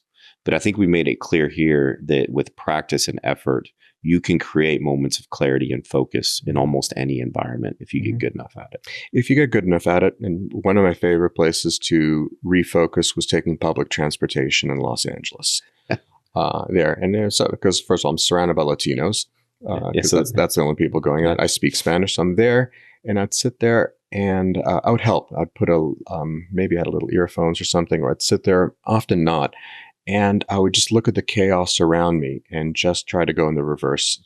None of it was dangerous chaos. I mean, if it's danger, then you have to. Sure. Yeah. But this was just a case of people going on and this and that and this guy next to mommy, the way the Latinos are. They're just very like that. And I would sit there and I would find peace because I just go in the complete opposite direction. Mm-hmm. Now, is it easier to meditate in a Japanese garden in Kyoto than on a bus in Los Angeles? Yes, I think so. But you should have your own castle, as the Stoics say, a place that you can go to where not retreat, but that's who you are. Mm-hmm. And it doesn't really matter around you. The reality is that's very difficult. Sure. So you need some help. Yeah, for sure. Mm-hmm. There's a common saying, chop wood, carry water. It's going around social media a lot. So it's becoming very popular, and it didn't used to be. And I think it's being misinterpreted a little bit. Mm-hmm. People, I think, are interpreting it as because there's a draw for us to go back to more manly, simple things, right? So I think they're interpreting as that, being a man and carrying the water. But that's not what that saying means, though. It means even when you find enlightenment, you're still going to have to do the mundane things. Mm-hmm. So a monk that has found enlightenment is still going to have to do daily chores. And in our society, the chopping wood and the carrying water is paying the bills and waiting in traffic. But it's your mindset and your mental state while you do those mundane things that is the fundamental change. Mm-hmm. It's not escaping the minutia. It's being focused and present and finding meaning in some of this minutia. You need to. And anyone who goes to a real monastery realizes there's a lot of work to do. Oh, I'm sure. Yeah. There's a lot. And I mean, and this is not and that's why a series like White Lotus has been so popular, because you take people and put them in the best situation that human beings have ever experienced on this planet. And they're still the same people. So funny. I just recently got into that series. Doing this stuff and taking their antidepressants. You see it all the time. And you do that. And that's something that doing these cruises, I'm here. Most of these people are really happy. Mm-hmm. But you realize after about 2 weeks, there's only so much Nobu sushi you can eat. Yeah. And then you start to go, and then it starts to get regular. And then one time I was in the Caribbean and I just decided to do a cruise by myself. Didn't work out with family. And I'm sitting there and I'll say the word, I was miserable. I was miserable there. And I was sitting there with a thing of champagne and a cookie on the Lido deck, I guess, where else. And I'm sitting there, I'm like, God, and I look out and there's a boat floating by with about maybe 30 people in it trying to get to the United States. And they're there. What a profound moment. There must have been like a boat made for 5. It was 30. And they were waving, like begging for water and stuff. And I'm sitting with a champagne and a cookie. And I'm like, oh my God, I'm such a bad person. I was like, can I get more ridiculous? But also you understand the environment created that if you take away everything and you provide everything, it only lasts for so long. And then it strips you of meaning completely. Just it reminds me of the mango tree you described and how much of an experience that was for you guys. I remember being in Iraq and we used to pass out like cold Gatorades to the people in the villages, and we only had like one Gatorade left, and I tossed it to this kid, and 15 kids ran up and they opened it and they took slow sips, and you could tell they were just in paradise, right? It reminded me of that mango tree story, and how kids today will take one sip of a Gatorade and throw it away. And it means nothing to them. It's the exact same thing, but we're just surrounded by excess always. Sure. And that also makes it a little bit hard to stay in the moment. So we have challenges in this country, but when there's always the next pleasure, it's hard to enjoy the current pleasure without being aware of some pleasure you could be having, but you're missing out on. Sure. When those people on the boat, imagine what that cookie would have tasted like to them. Now, it's not your fault. Yeah, I know. But you get involved in that one. And the setting is creating those situations. That's why voluntary discomfort has become so popular as a term. That's why people run marathons to create that level of depriving themselves of something so that they can taste again. And it's not that I'm harshing on American society or first world societies. This is our situation that we've created. Now, the depression, the loneliness is real. The boredom is real. Now, what is your solution to it? How are you going to address it? That mango tree, and I will remember that forever.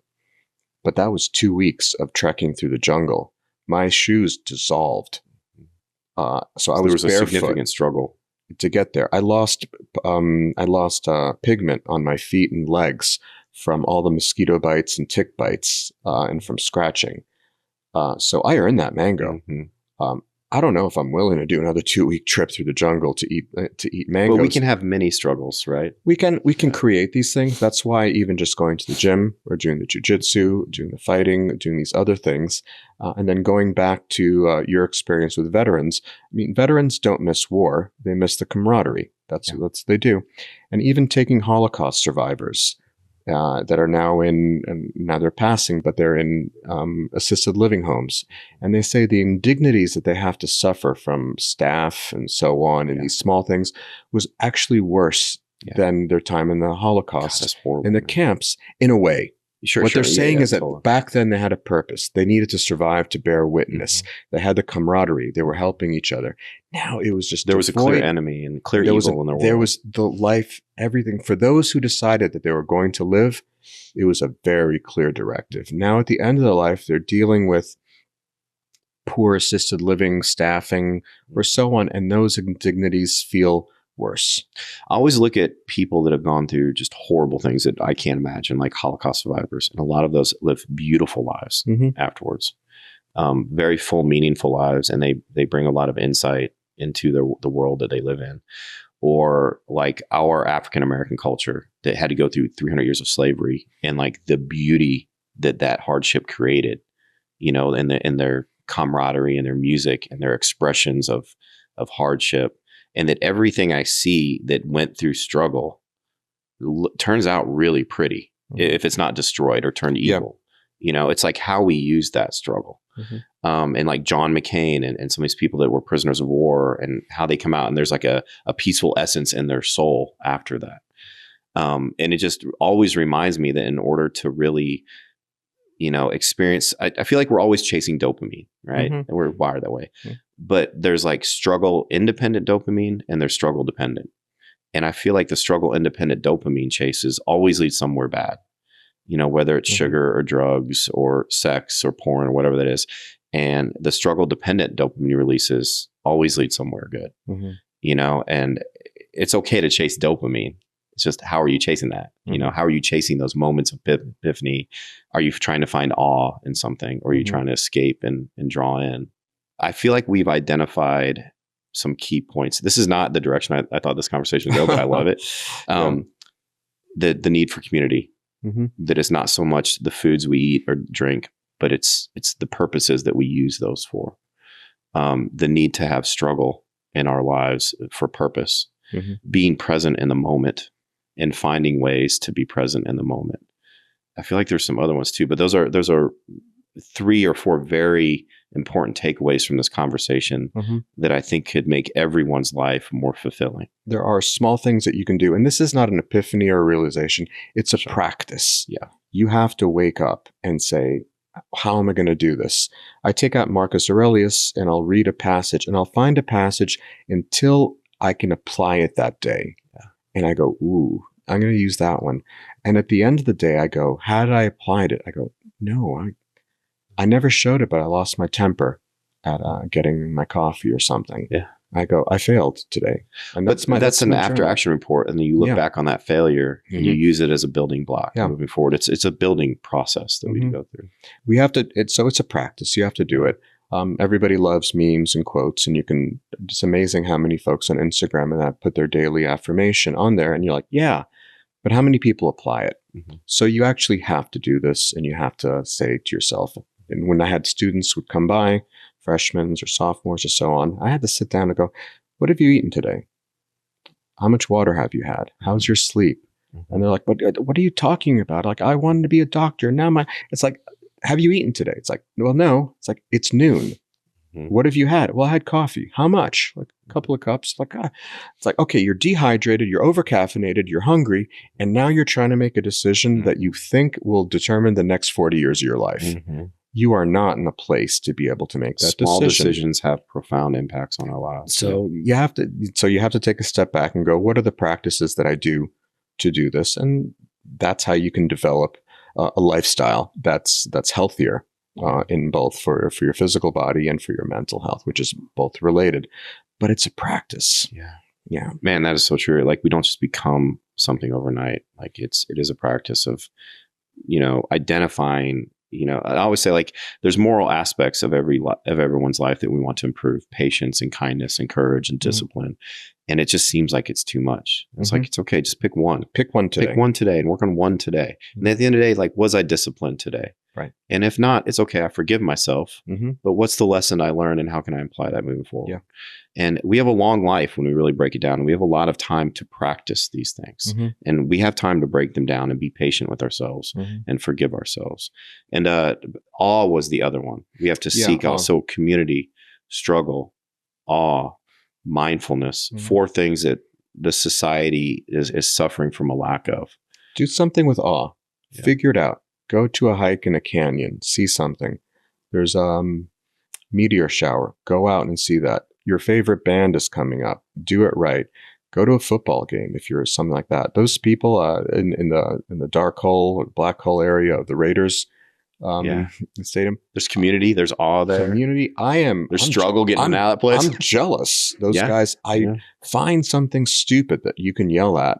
And get totally into. It's fun. Like the Greek philosophy. Was it Dionysus? The god of like pleasure and indulgence and passion. And then what's the play, man? You would know it better than I. When it features Dionysus, when he was both the stranger and immersed in it. And it's like it just was meant to symbolize the 2 aspects of our personality: being totally immersed in something, and then like you on the bus pulling away and observing. And both are important, and we need to balance both. We need to have times when we're at the Raiders game, or when we're dancing and we're immersed in the moment with the Dionysus and the wine, as long as we have a little bit of self-control in that moment. And we have to have moments where we can pull away from the chaos and observe, like you sitting in front of the mausoleum, the sculpture, where you're just an observer and you're in awe, right? And you look at a party and you're in awe. If you're not in the party, you look at it and you're in awe. It's being removed and observing something. And I feel like we're never conscious of, am I immersed right now or am I an observer? We're always somewhere in the middle, and we're going in and out, and we're thinking about something we can't affect or something that's not there. So I think that's a lesson to be learned too. For all of the things that we just talked about, it's important to be able to be in the moment. It's important to be able to observe the moment with some level of detachment. You know, it is, and find it. My time in Mexico, I said, I'm going to become better at Jiu Jitsu. I'm going to learn how to ride a motorcycle, and I'm going to learn how to surf. And after a few months, and when I caught a wave and did it well and so on, then I started, and I'm sitting on the beach and I'm happy. I'm like, the amount of time that I've spent trying to figure out how to be happy and try to correct myself and think of this and it's right. And I realized that going on a wave made me really happy. I go, oh, what a simple-minded creature I am. But at least I figured it out. I go, if I can do that, I did that. And then for several hours afterwards, I was having a good day. And then when I sat down to write, to do my stuff, I was like, it almost makes me feel like just such a primate that made me happy. And not reading 10 self-help books from different people. That didn't advance me. Nothing against self-help books. But usually when I see people whose houses are filled with self-help books, they're still very unhappy. You know? But I see the guy that's got one love and he doesn't question it and he loves it and he does it. Normally a pretty happy dude. You know what I mean? And they don't have to overanalyze things. I think sometimes, myself included, we think too much. Of course. Our brains and our minds aren't really our friend all the time. Oh, no. Don't believe everything you think. That's the one thing. And there are times when I just use a line from Simpsons nearly every day, because when someone's like, okay, brain, I don't like you. You don't like me. Just get me through this. There's some profound things in Family Guy, Simpsons. If you look for them, you'll find them. You know, it's like me and brain aren't getting along, and people are like, how are you doing? Like, how are you doing, Alexei? It's like me and brain aren't getting along. We're not talking today. So let's do some simple things, because my brain is thinking things, and it takes a long time to be able to realize that what you're thinking isn't yourself. And I put my thoughts over here and I'm looking at them and I'm like, brain, I can't believe you're thinking that. But it's like being mad at your stomach for having indigestion and thinking that it's your fault. Yeah, brain's completely off there. I'm not getting along with you, brain. Our brains were not designed for our happiness. Oh, God, no. It was designed to get us to reproductive age and a few years after that. And then by 33, we should have been dead. That's the expiration age on most of our bones. I know this isn't your field, but you know, the mechanism we're really proud of our intelligence. Like humans are very proud of our intelligence, and I think we think it's a natural selection thing. And the different mechanisms between sexual selection and natural selection are pretty profound. And you know, I've read some books arguing that our intelligence is a sexual selection mechanism, and it was kind of a fluke, and it was a positive feedback loop, and that this massive amount of intelligence that we have allowed us to take over the world. But they've also provided the means for our own destruction. Oh, yeah. Both in one moment through like nuclear warfare or climate change, things like that, but also on a daily basis. So if our brains were a natural selection mechanism, they would make our lives better on a daily basis. But instead, they've provided the means for fetishes and obsessions and this big frontal lobe, and we don't know how to control or what to do with it. Can you speak to that a little bit? Oh man, that's how does consciousness evolve? Like, you know, people think it's a logical thing. Eventually, if you give it enough time, everything will be conscious. Then I say it's like, no, there were dinosaurs that for 65 million years ate grass, drank water, laid eggs or whatever, and then died. And at no point did our planet feel the need to develop this level of consciousness that we have right now. So we're absolutely, we're not designed for this world at this point. We have a great mind that allows us to survive in the wild. And one of the more peaceful times I had was going with this guy from this tribe and some other guys from the village and spending 2 weeks in the Amazon. I started with 99 problems, and within 3 days, I had one. We needed water. Yeah. And it was nice to strip away all those things. And in that case, our minds were astounding. The things that we could do out there, the way to survive, the sounds we would hear, the fact that we evolved to do certain things that we could take down the largest predator. or continuously be finding food through all these tools that we're using. That was amazing. And our minds were completely occupied on that. And I became happy, happy within the world of, dang, this is hard. It is amazing, though, that our happiness does not depend entirely on what you have. Mm-hmm. The things that we surround ourselves, very, very, not very often does that result in an increase in happiness. Mm-hmm. And I feel like that's a lesson that we know inherently, and we need to remind ourselves of consciously, that my happiness is not dependent on the things that I have. Absolutely. And I think most people know that, absolutely. And there's just different figures, 70,000, I don't know, now with inflation, maybe it's 80,000 is what you need. And then things can get better, but at incrementally much slower. Diminishing returns. marginally. Diminishing returns. So you have after that. Now you do need that front bit. Mm-hmm. I ran into a guy, we're having this discussion on the beach. He's like, man, it's like my dad said, I need just follow your passion, do what makes you happy. And surfing makes me happy. And I'm like, all right, he should have been a little bit more like, you got to pay rent. You need healthcare. Maybe you should put something away in case you get ill. So my advice to people is purpose, not passion. And purpose is when passion and service to other people intersect. Mm-hmm. If you're curious about trying to find your purpose, mm-hmm. we should all find our purpose. What's your passion? And then how can I use that passion to serve other people? And when those two things intersect, you'll normally be able to make a living at it. Yeah. But surfing, unless you're teaching surfing, or saving people from the waves, there's no real purpose there. Yeah, it's a good escape. It's a good escape on that one. And the thing is, you do need to make some money in this society. You do need to reach a certain level. So the follow your passion, follow your bliss. It's good if you have a trust fund, I guess. But you have that one. But I'd add on to yours, which is find your talent. And if you figure out, whoa, I'm good at this, mm-hmm. then that's what you develop. So you can just combine that in there. It's funny how our talents normally go with things that we enjoy and are passionate about too. But it's nice when you're surprised. You're like, whoa, I'm good at this. Really good at this. Yeah, absolutely. I love this new singer, Benson, whatever, these beautiful things. Mm-hmm.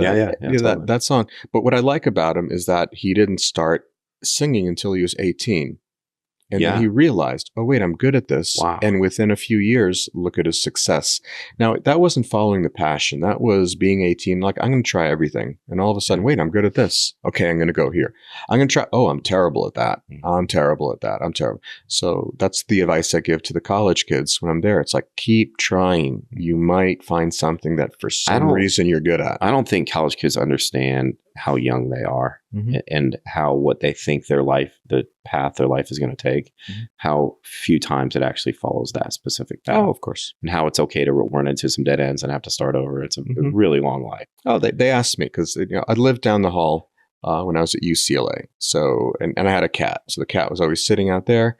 And it wasn't like a separate apartment, as in you'd walk in down and you look in, and then there's this 50-year-old guy sitting there, and awesome. And like with a cat. Yeah. Some parent is visiting there. When you're in college, a 50-year-old dude looks like they're 90. You know what I mean? It's a complete monster down the hall. But there are two groups there. It's like one of them is like, holy cow, this guy has it figured out. It's like, I have my food in the cafeteria. I teach. I got a cat. I have an apartment, which is big enough for me. I'm laughing because students are coming in. I never locked my door. Mm-hmm. So students would come in and out, and all the time I had some, let's make cookies. Let's do this. I had tea time every week. They would come in. Students that graduated would come back. And so there's people like, Alexei, you got it made. And then the other ones are like, my God, what a loser. It's like, it's like this 50-year-old dude living in a freshman dorm down the hall. So there's truth to everything. You know what I mean? And it depends on what time of the day. I would probably agree with you. And I've looked at people that have everything, and I'm like, man, that's a sad life at the same time. You know what I mean? But the students would come in and they'd ask me, it's like, Alexei, like they would ask me, and essentially what they were asking is, how do you make a decision? Yeah. Because clearly I made a couple of decisions. A friend of mine called me. It's like, Alexei, I'm going to come and visit. And this, I was like, listen, dude, I'm sorry. I was going to get you the extra room, but I can't. It's like, it doesn't seem like you really planned this out. I go, I'm 50 years old, living in a dorm. What part of this sounds like a plan? It just happened. I mean, we could write a series of books on how to make a decision. Well, that's what the students want to know, because their decisions, they think it's monumental. Mhm. Everything has severe implications, and there's no decision now that doesn't affect not only their immediate life, but the next 40 years. Mhm. And I go, yes, you should make a decision. It should be an informed decision, but also keep in mind that that's only one variable. Mhm. That's only one variable in this whole game that's going to happen. So, and I think they also yeah. fail to account the little decisions they make on a daily basis Mhm. and the profound impacts that can have on their life moving Mhm. forward, both with doors they close Mhm. and with doors that they keep open based on their daily decisions. Small decisions that don't seem that important, like don't- eating breakfast in the morning, Yeah. staying hydrated. Mhm. Instead, they focus on that one decision, like what should my major be? Yeah. You know? Yeah, they have to look at those things. I take students with me on the archaeology dig. Love it. Absolutely love it. Because it's interesting to bring students down there and they're like, oh my God, it's like, Alexei, there's no hot water. It's like, yeah, we're also going to go dig in the dirt like for 8 hours. What are you doing taking a shower in the morning? It's like, oh no, I can't. By the end, that guy that couldn't go off to take a shower eventually is like, dude, you got a shower today. You know, he's so happy. He's just been sitting in dirt, and then all these things get stripped away, Yeah. and they just become happier and happier as time goes on. And I continuously have letters, and people now with social media, it's easier saying how that year transformed them. Yeah. So that's the idea of bringing those people, that highly distracted world, into a place where you're not going to have your cell phone. You're not going to do this. You're going to be digging and going to be scratching the dirt. And for some reason, that will be the best moment in your life as you're going to I still remember. have fond memories of playing in the dirt as a kid. Yeah. Because there's a lot of construction going on around our house and just being immersed in that world. Mm-hmm. You know what I mean? And I love seeing, my son is 9 and he worked for 2.5 hours on a comic strip last night, and just seeing him immersed in his world of that comic strip, you know, and just how much joy it brought me to put my phone down and my worries down for a minute and just watch him be immersed and allowing me to be immersed in his world. And we have to look for those moments and work for them. Like you said, you have to, and it's not free. When you're down there, we're at about 12,000 feet, 13,000 feet above sea level. The food's different. We now have a great situation, but before it was bad. And then one point, the road to the capital got cut off by protest. We're eating more and more basic food. Some students are like, "You promised us this weekend we were going to go," and then as soon as they realized what was happening, they're like, "Oh, okay." That's awesome. There are things that are, and I've always had such great mature students there.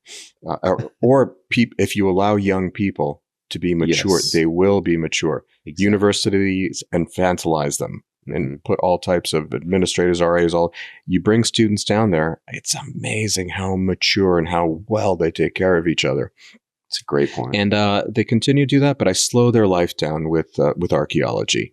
And after that, they will remember it. And I love the notes I get from these folks saying, this was a great time.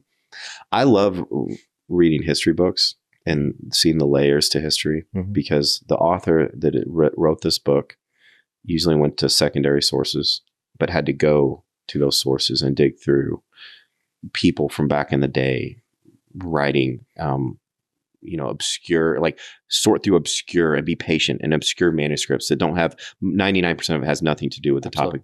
But then those people at some level, everything we know about history today, somebody had to dig through the dirt one stroke at a time. And I'm always so appreciative when I read this book that all of this information, even if it's a long book, is compacted for me to be able to absorb from the comfort of my home, because somebody at one point in time, to confirm whatever historian was saying, or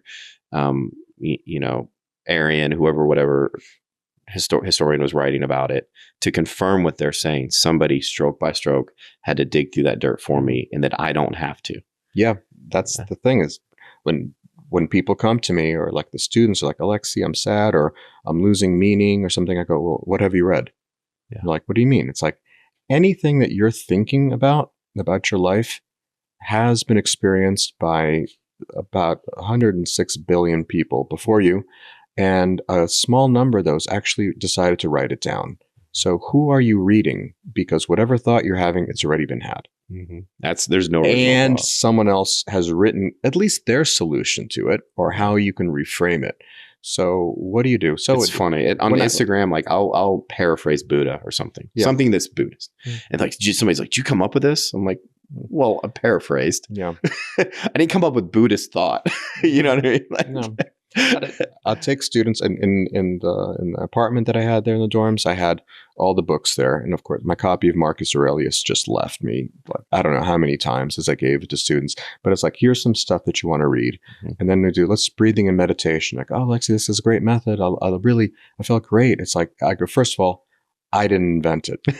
I'm doing some modifications for the modern world so that it's comprehensible, and certain things are harder on our bodies now or our minds than they were in the past. But everything we're doing right now in the next hour, as we do meditation and breathing, has been done before. That's why I always tell people the trick is taking the stuff that we've known and learned as humans, learning it, and then repackaging it, adapting it, and making it suitable to our lives today. And that really is the trick right there. If you can do that and communicate it in a way that people can understand it, which you seem to be able to do, I feel like then we offer value to people. Yeah, absolutely. And that's why I had to keep telling people, this is not my idea. Yeah. This really isn't my idea. I just identified a few things that for some reason worked for me, then worked for other people, read other folks and what they did, realized that overthinking is probably a product of underreading.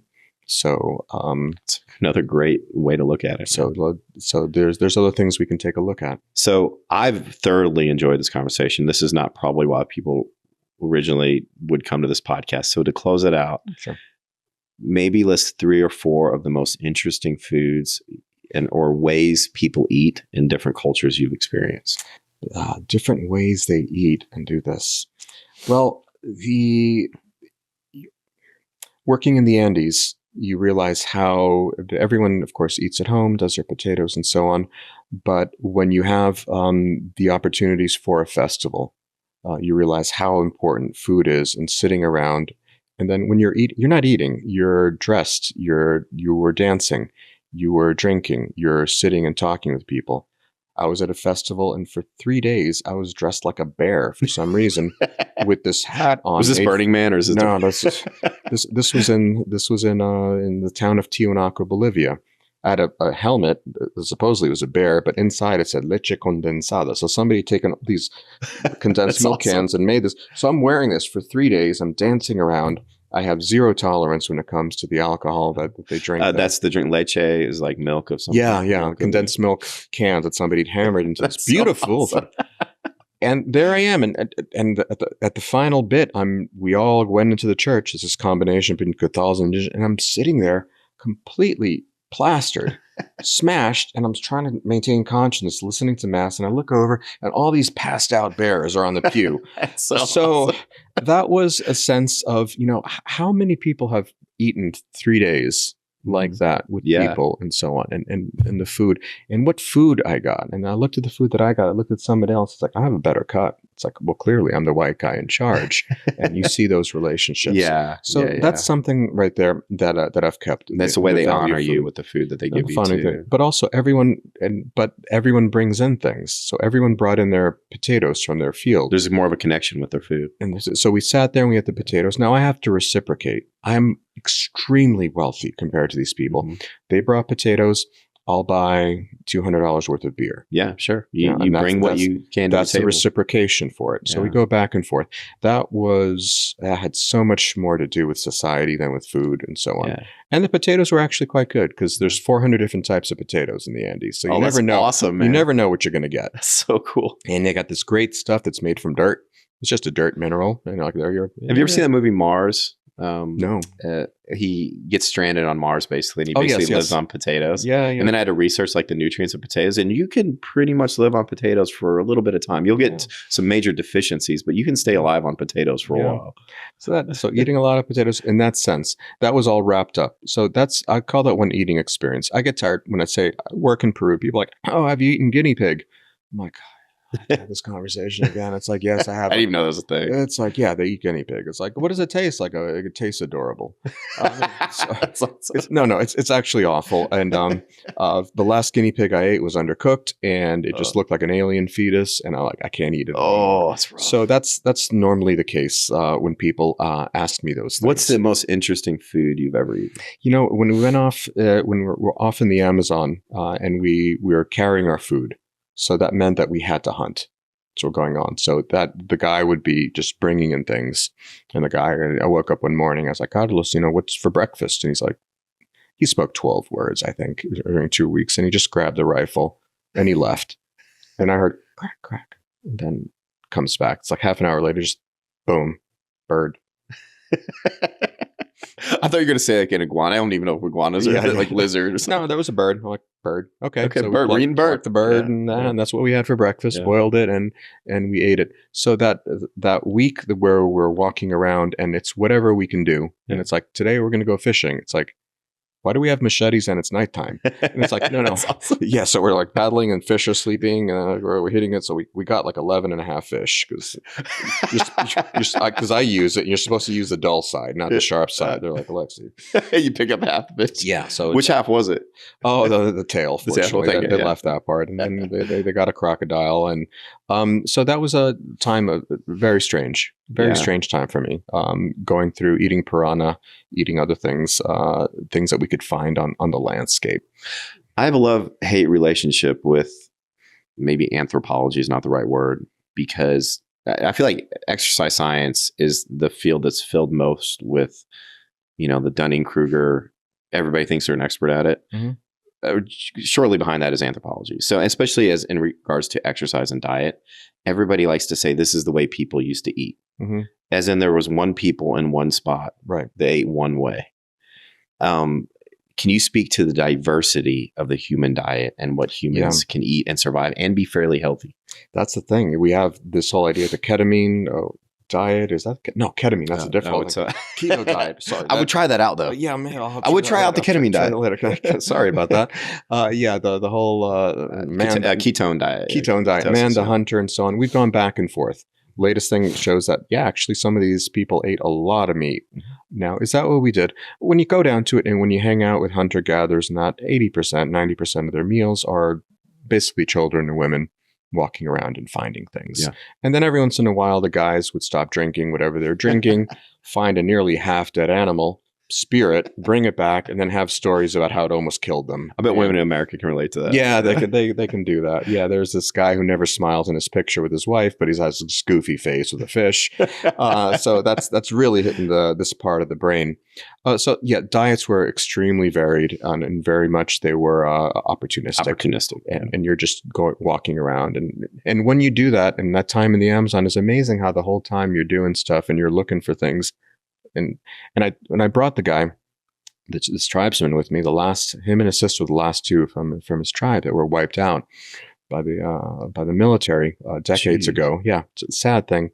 And I said, like, great, I'm going to record all these things and like all these myths and ideas of these animals. Like, Carlos, what's that animal? He's like, I don't know, but it tastes good. No se come. We don't eat that. I'm like, it's like what they do and don't eat. And it's like, what's that? It's like, we don't eat that. What is that? We eat that. So there's only two types of animals in the Amazon. Eat and don't eat. Eat and plants don't too. Eat, don't eat. But we're always looking around going, it's like, oh wait, we can eat that. Well, it makes sense like when we go through periods without eating, how we feel like we're more alert, because it just makes sense. Absolutely. Evolution. Like when I haven't eaten, I better be on it and go find some food. Sure.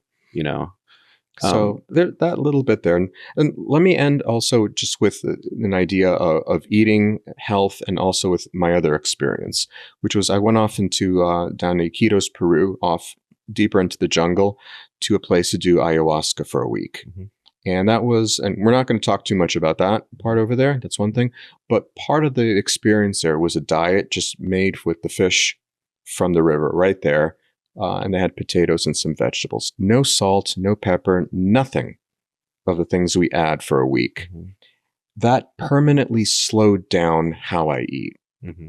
The ayahuasca thing was sort of strange.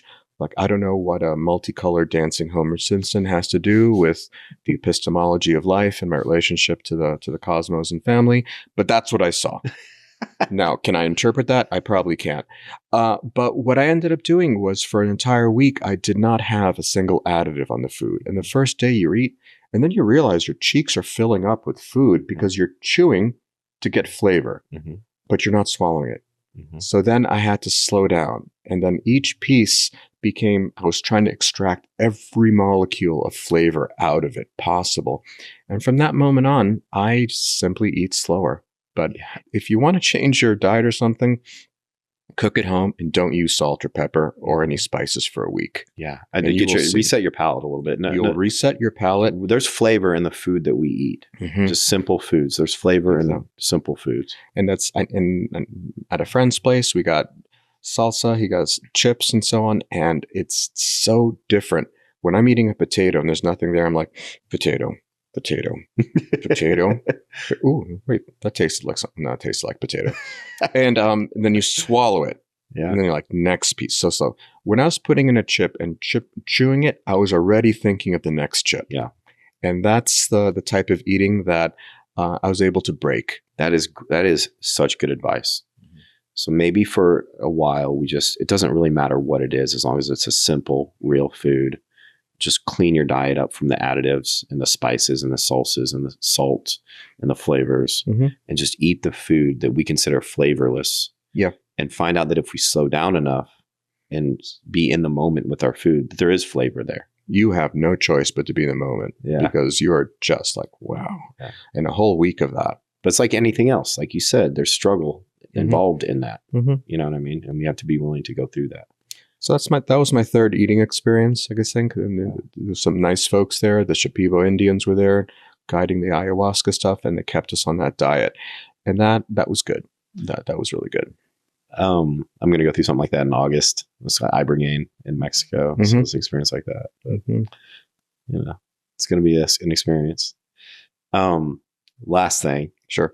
What's the craziest type of alcoholic beverage you've ever had? You know what? I try everything that I go. When you go to a place, you don't have a choice. When you arrive in certain societies, you have to have a drink, and you have to do that. But initially, drinking Chicha, that fermented corn beer, that was an acquired taste. Really? What does it taste like? It can be very bitter. It can be thick. And just walking into a small village in the Amazon. And there they are, and then there's a bucket right there, and because you can spit in it too, and I can help them. Not like a big old nasty, but just like that. That's fine. And they just go and they gave it to you. And by the way, it's never a small glass. And you got to get that down. And I was like Alexei, what did it taste like? I go, I could only think like alien placenta water. It was like going through. I was like, oh.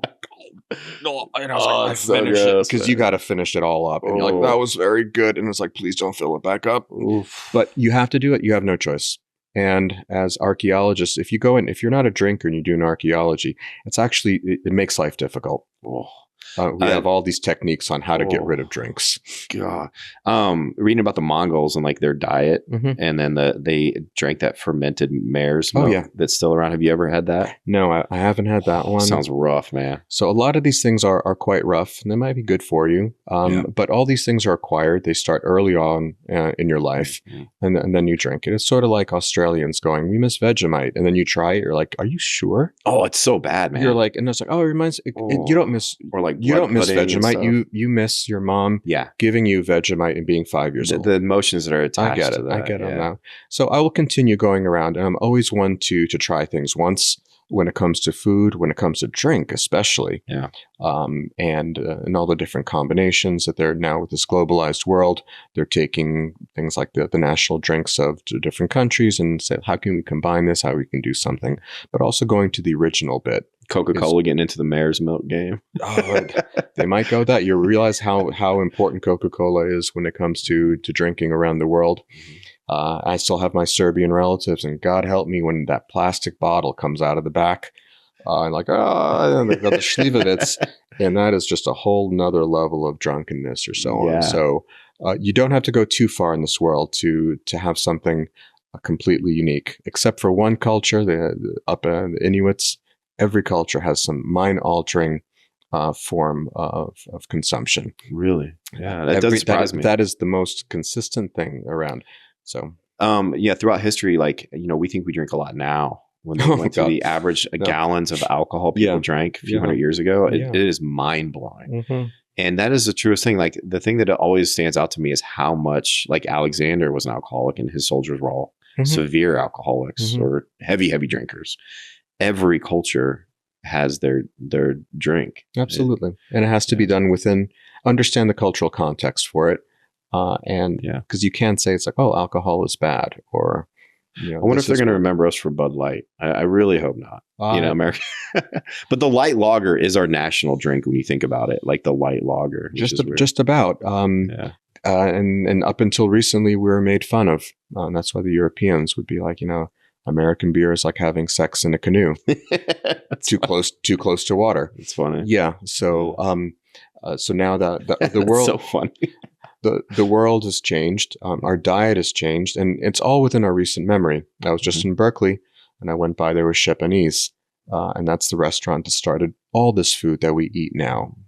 You can talk to people slightly older than me. They say, if somebody said, I'm going to take you to a luxurious meal, what would it be? Steak, iceberg lettuce, blue cheese dressing. That was a victory meal. And then Japanese in Berkeley, all of a sudden, you go in that restaurant, you go there like, what? This is normal. Yeah, because they won. Yeah. In the world, and that it's changed our diet completely. So our diet, the way that we eat right now, this eternal spring, this potential to have fresh vegetables, when it comes down to economics, why wealthy people, this is the first time in history this has happened. Wealthy people are thin, poor people are overweight. And that's because of how calories, salt, fat get sold in different places. Now you have to be wealthy to be able to enjoy the proper eternal spring. That's so true. And everyone else, in Philadelphia, UPenn did a study, 65% obesity rate in children in West Philly, with 23% of that population being malnutritioned. That's insane how those two things can go hand in hand.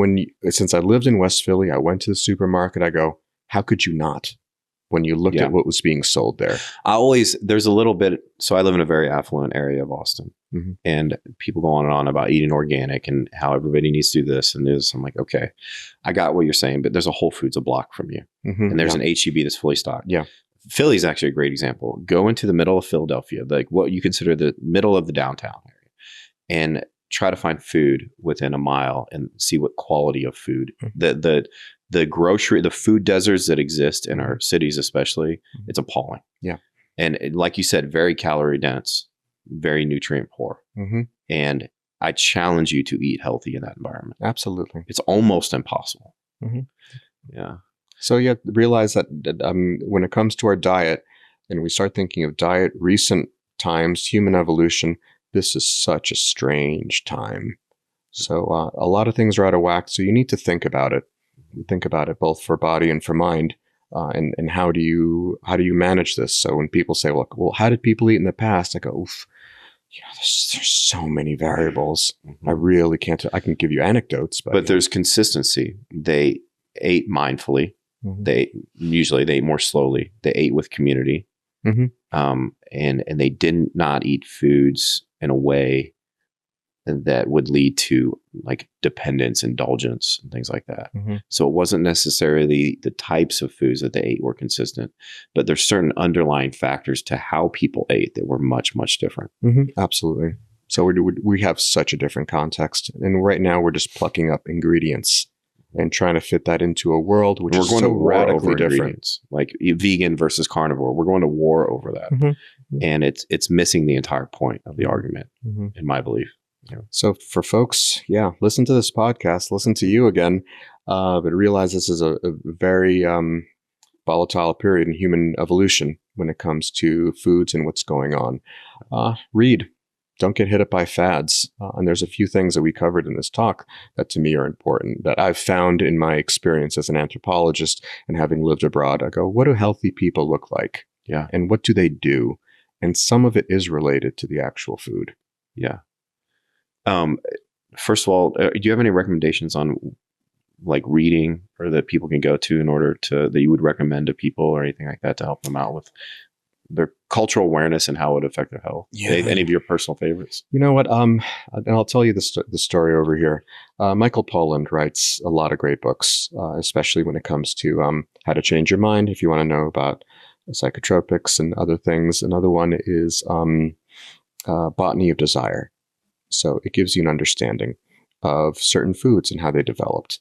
And by the way, when I was back in the dorm, and I'm sitting there and I watched the documentary, Botany of Desire, I was like, this is so good. It understands the co-evolution of food and humans together. So that's something to understand. Food is evolving with us. We're not picking it from the nature. Yeah. If you look at like how corn looked 300 years ago, it looks nothing like that. It's funny. A lot of people aren't a fan of his, but I like Yuval and the guy that wrote Sapiens. Mm-hmm. And he says that one of his lines that I agree with or I like is we think we domesticated crops. Crops domesticated us.